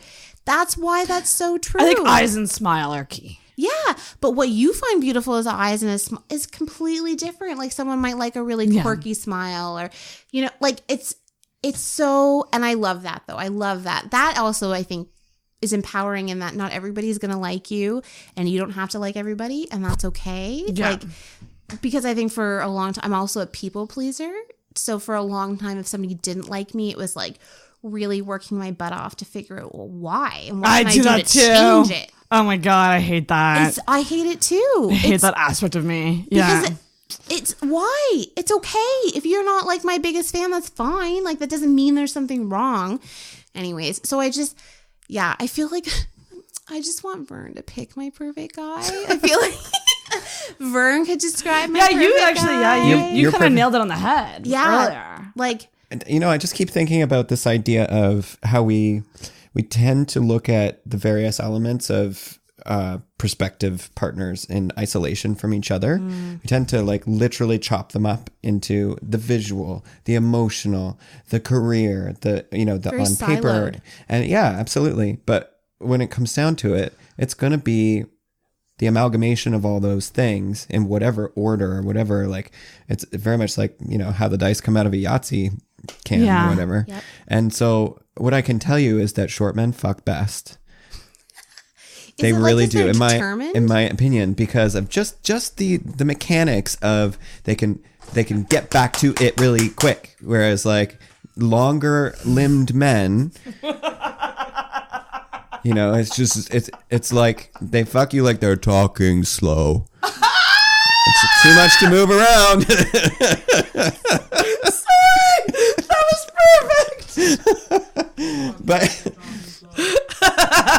But also somebody who on paper is, they've got a great career and a great income, you might be woefully ill-matched to them because of their expectations of what their partner is going to want, is going to make, or what they do for a living. If you start dating a lawyer and and you're a hairdresser, then for example, I don't know who I'm thinking of, but do you go to a party at a law firm and have to like hobnob with lawyers and they ask you what you do for a living? Oh, is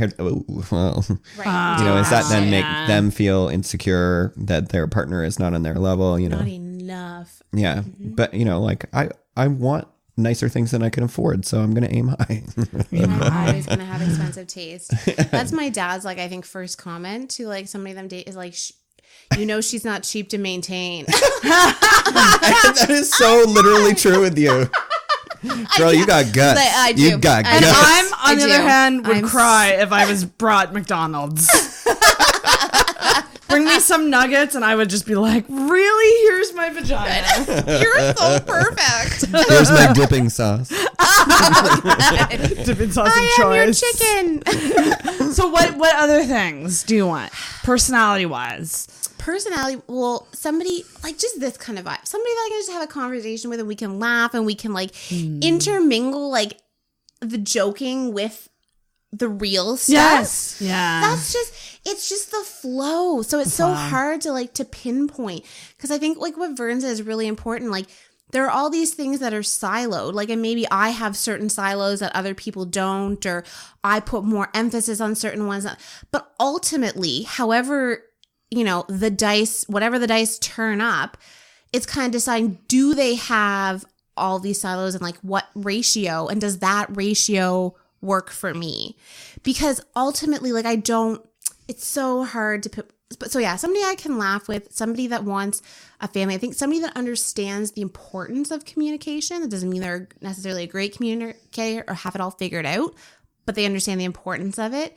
Somebody I think who handles challenging situations similar to me. I think that's like, I feel like I've heard that a lot, before you marry somebody, you take, backpack through Europe, do some kind of really strenuous, difficult thing, or watch them have like a flat tire and how do they handle that. So how does somebody handle a stressful situation? That's so true. Is very important. Yeah, like it's very telling. Like when can things you work are together smooth, as a team? Yeah. Can you be a team? Like when things are smooth, that's easy. Like, but how do you handle the more challenging things, the little bumps and the bigger bumps? What are you gonna do? How are you gonna? Like, I know with 100, I am the kind of person, like in the face of adversity, I will plow forward. Like if somebody is dealing with a tough situation, I will pick up the slack. Yeah. I will move forward. I will get shit done. That's just who I am. Under pressure, I will thrive. Yeah. So difficult situation, I'm there. I show up 100%. So I need somebody who's like that. Like I need somebody someone who doesn't run away. And that it can be okay. Because it can Step also the fuck up, man. Exactly. And it can be hard for me. And so I was in this, when I was first diagnosed with colitis, I was in this like medical trial. And so part of that, like you saw a therapist. And anyway, the one thing he said to me that was like, I think the most, I don't know, not necessarily profound, I guess. I don't know if it was that deep, but eye-opening or meaningful thing that he said to me was, because we were talking about like my relationship at the time and how he wasn't like really doing anything and not helping enough, because I was still like trying to do the cooking and trying to like keep everything together, and so I wasn't giving in to the illness enough. Like I felt like crap and I didn't want to do anything, but I was still doing it. But then I was building resentment because he wasn't doing anything. So I'm not great sometimes at just admitting, oh my God, like just being exasperated and throwing my hands up and being like, okay, I fucking need somebody here. This is awful, or whatever the situation is, right? Like I need to lean on you now. Because I can do it. I can take care of myself with my hands tied behind my back. That's no problem. But in a relationship, you have to be able to, because it's important for that other person to step up and like to give them the opportunity to step up. So that was the one thing that he said to me, was that like, you're not giving in to it enough. Like you need, when you feel that way, let yourself feel that way. Yeah, exactly. And that doesn't mean that I'm not saying, like don't push yourself or move forward, because those are important things to do. Like you don't want to be, but there are times like, because he understood the disease, like there are times when your energy is zapped because your iron's low, because you're so then that just is what it is. Like you just need to succumb to that, be okay with that, accept that, and see if he comes in to fill the space that you're making vacant. So I think it's just someone like that, like that I learn to give them the opportunity to see if they'll step up and see if they actually do, like something that is going to be present, is going to be there, and when shit hits the fan, I can count on them. And so, I think it's like the little things that all to go to, but at the end of the day, they're there no matter what. And because I know I'm never going to cheat on somebody. I will treat them well. I will give them my all, my unicorn chickenness. Please. I want to poke you a bit. Yes. No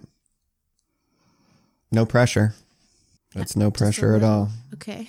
That's no pressure. Okay.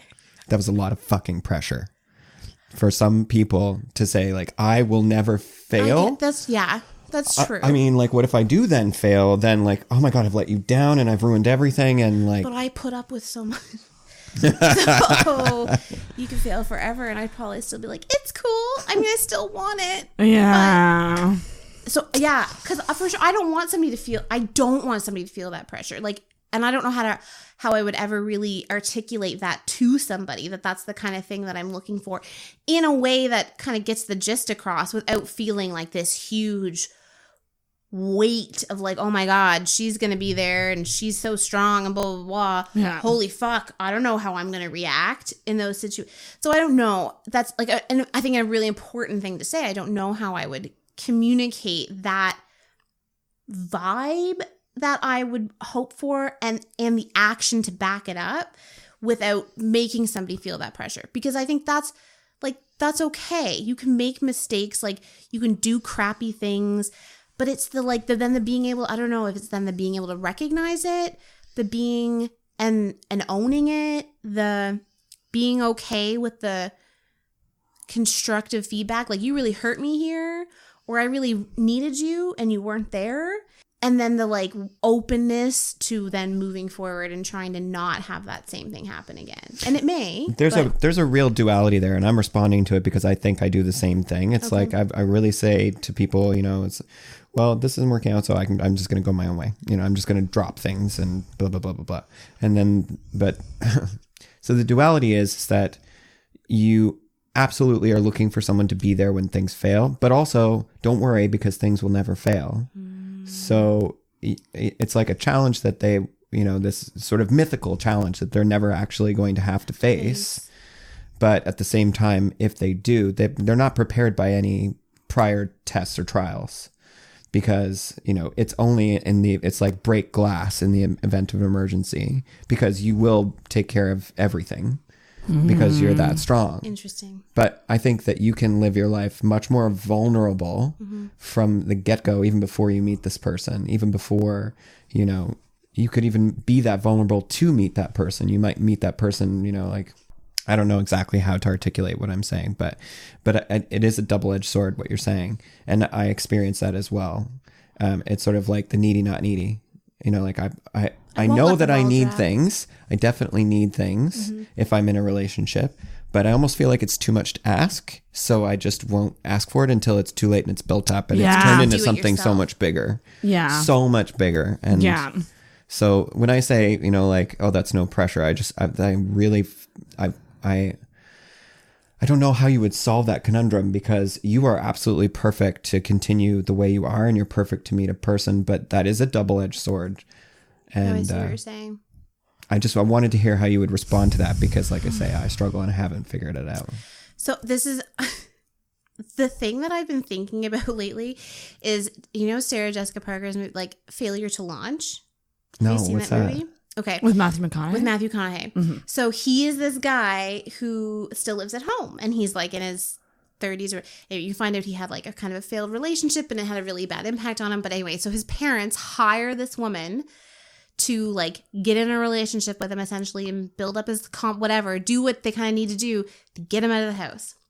So she has a very kind of like regimented process that she follows. So it's like your meet cute, like how you initially meet them, and then you have to like get the friends on board. So she goes like playing paintball war. That's the one. Paint gun war. Paint gun war. She plays paint gun war. She went to paint night. And paint night. Yeah. They painted a beautiful sunflower, and he loved it. Matthew McConaughey was all about it. And that's like a whole other really good movie. That would be Matthew McConaughey as an artist. So they do that, and then like the next step is like let him be there for you. So she fakes like this losing a dog, and it's really like just a dog who's in like get a teeth cleaning, but she knows a vet and she works with him. And so she says, "Oh, I lost my dog. He's gonna die." And she asks him to like come with her and be with her, like to go through something traumatic. So I think about that. So because I think what you say is very important, like the living your life more vulnerably, because I think I understand the value of being vulnerable, and I think I can do it in many ways, like the talking about parts of me that are maybe like not the prettiest, or talking about difficult, but literally the day-to-day things, like the relying on somebody, that's the stuff like you get so used to just doing it all. And I can see myself like being the person like with the family, cooking all the suppers, getting all the kids' homework done, getting everybody to bed, getting all the lunches ready in the morning. And I don't want to do that, but I can, because I won't let the ball drop. Right. So I think it's like, in the last relationship, I tried to have, and I don't know if I go about it in the right way, but little opportunities where I opened up to let him be there. So like Sarah Jessica Parker. Like when my dog was sick, and I asked him like to come to the vet with me. And I was like looking at a new job opportunity, and I really talked about it with him. And like, what do you think? How do you feel? Like, what do you think that I should do here? Or like I needed him to pick up like something for me. Like, oh, these, like I was getting these shoes fixed. I was like, can you like get these for me? I never make it down there. Like, I'd really appreciate it if you could get. So it's like little things that I needed that I could have done myself and would have done myself and not thought about it. But I tried to like include him in that. Were you doing any mental calculus trying to limit the exertion of energy for him to That's sort of like keep it within a certain tolerance so you didn't ask too much? Oh, for sure. I think I couldn't tell you exactly how, but I could tell you with 100% certainty that I know that I would have buffered whatever it was that was going on to see how he could manage it. So it wouldn't have been all like a full-on shit show, because I would have. It was a more calculated thing. It was a conscious effort to try and bring him into the fold in a semi-stressful situation and see how it worked. So it wasn't actually a situation that I ever really needed him, but I try. Yeah, so I do that. I do that with non-boyfriends. I've never had. Well, this is times like I haven't learned how to do that with. So, well, I guess the only thing that would have been like kind of upcoming is like I have an appointment. This is with my like the boyfriend that I lived with when I was diagnosed. Like I had just a ton of medical appointments, and so sometimes when I'm getting a scope and you're under anesthetic, like you can't, obviously you have somebody who has to be there with you and take you home and whatever because you can't drive. And do they need to be there all day? No, they have like a window that's like, it's like, this is like likely when she'll be done, so come back around this time. I was told I'm going under anesthesia for the first time ever. Oh. In a couple weeks, and I was told to have someone with me all day. Oh. And all it is getting my vagina. Getting my cervix, like getting a section of my cervix burnt off. Oh, I've had that done. I forget what leap procedure. You've had it? I've had it. Okay, we're going to talk later. Yeah. It's, if you need somebody to go, I don't think I was never under. I have to be put under because my uterus is tilted. Oh, right. So I've been totally under once. And my mom was there, and you sleep like a champ after. It was phenomenal. I'm excited for that. It was a good sleep. I think that they say that because they just don't want flaky people leaving and never coming back. I think if like my mom has like gone for coffee, done whatever, and has always been like, okay, so like what's the approximate time? And she always, it's like, oh, it'll probably be around 3:00, so come back for 2:00ish. Yeah, because we're gonna need that bed back. Well, what they told me was like my thing is at 7:30, so they're like, you'll be there for another couple hours after that, and then you need someone to drive you home. But then they said you need someone to be with you all day after you've left the hospital. Oh. That's what they told me, and I was like, that's weird. That doesn't sound right. That might... Do they mix up what surgery I'm having? I'm not getting a heart transplant. I'm getting... Jesus Christ. This is something that girls go to the hospital and they get done in 5 minutes and they go to work afterwards. Like, I guess it's all about the anesthesia, but... Yeah, I don't know if there's maybe like some kind of side effect maybe that would happen, so they want somebody to be present in case. I'm sure it's a highly unlikely thing, but yeah. It might... You're really dopey. Like I remember being in the hospital and like being like at the QE2 and trying so hard when I woke up to like, I was looking out the window to figure out geographically where I was. Oh God, I don't want to be that fucked up. I'm so scared. That went away like fairly quickly, but that was just the thing that I became focused on. But then when my mom came into the room and like a familiar face was, the first question I asked was, did I snore? I was scared of peeing. Like woke up and be like, I think they put a catheter. They'll put a catheter in. The fuck? Yeah. Oh man. They would never tell you if you did. Did you see the Jeffree Star throat widening surgery video? You see him coming out of anesthesia, like he's full out for this operation. Holy shit! He has some disease where part of his esophagus is too narrow.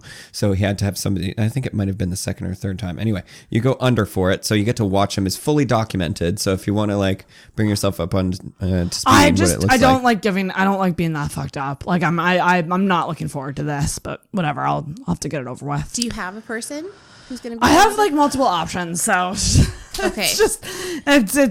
It's fine. I'll figure it. Like I have time to figure it out. I'm just more, to be honest, I more just want someone who's not going to care how fucking brutal I'm going to be. Oh, like, fuck, man. I have to go in for 6 a.m. Like, most people have had a surgery or have known somebody who's had a surgery. Nobody's going to judge you or like be weirded out. Like, I remember one time, I had my wisdom teeth out and I was like to my best friend, I think I need you to record me, but if I say anything like super damaging, you delete the video right away. But I was like really excited to see what kind of fucked up shit I would say. And she was like, you were boring. Yeah. You were so boring. I give people permission to film me if it will go viral. Only if it will go viral. Well, we should wrap it up because we're going to get into two-parter territory pretty soon here. And I hope nothing against two-parters, just more work for Sarah. So guys, thanks so much for coming on.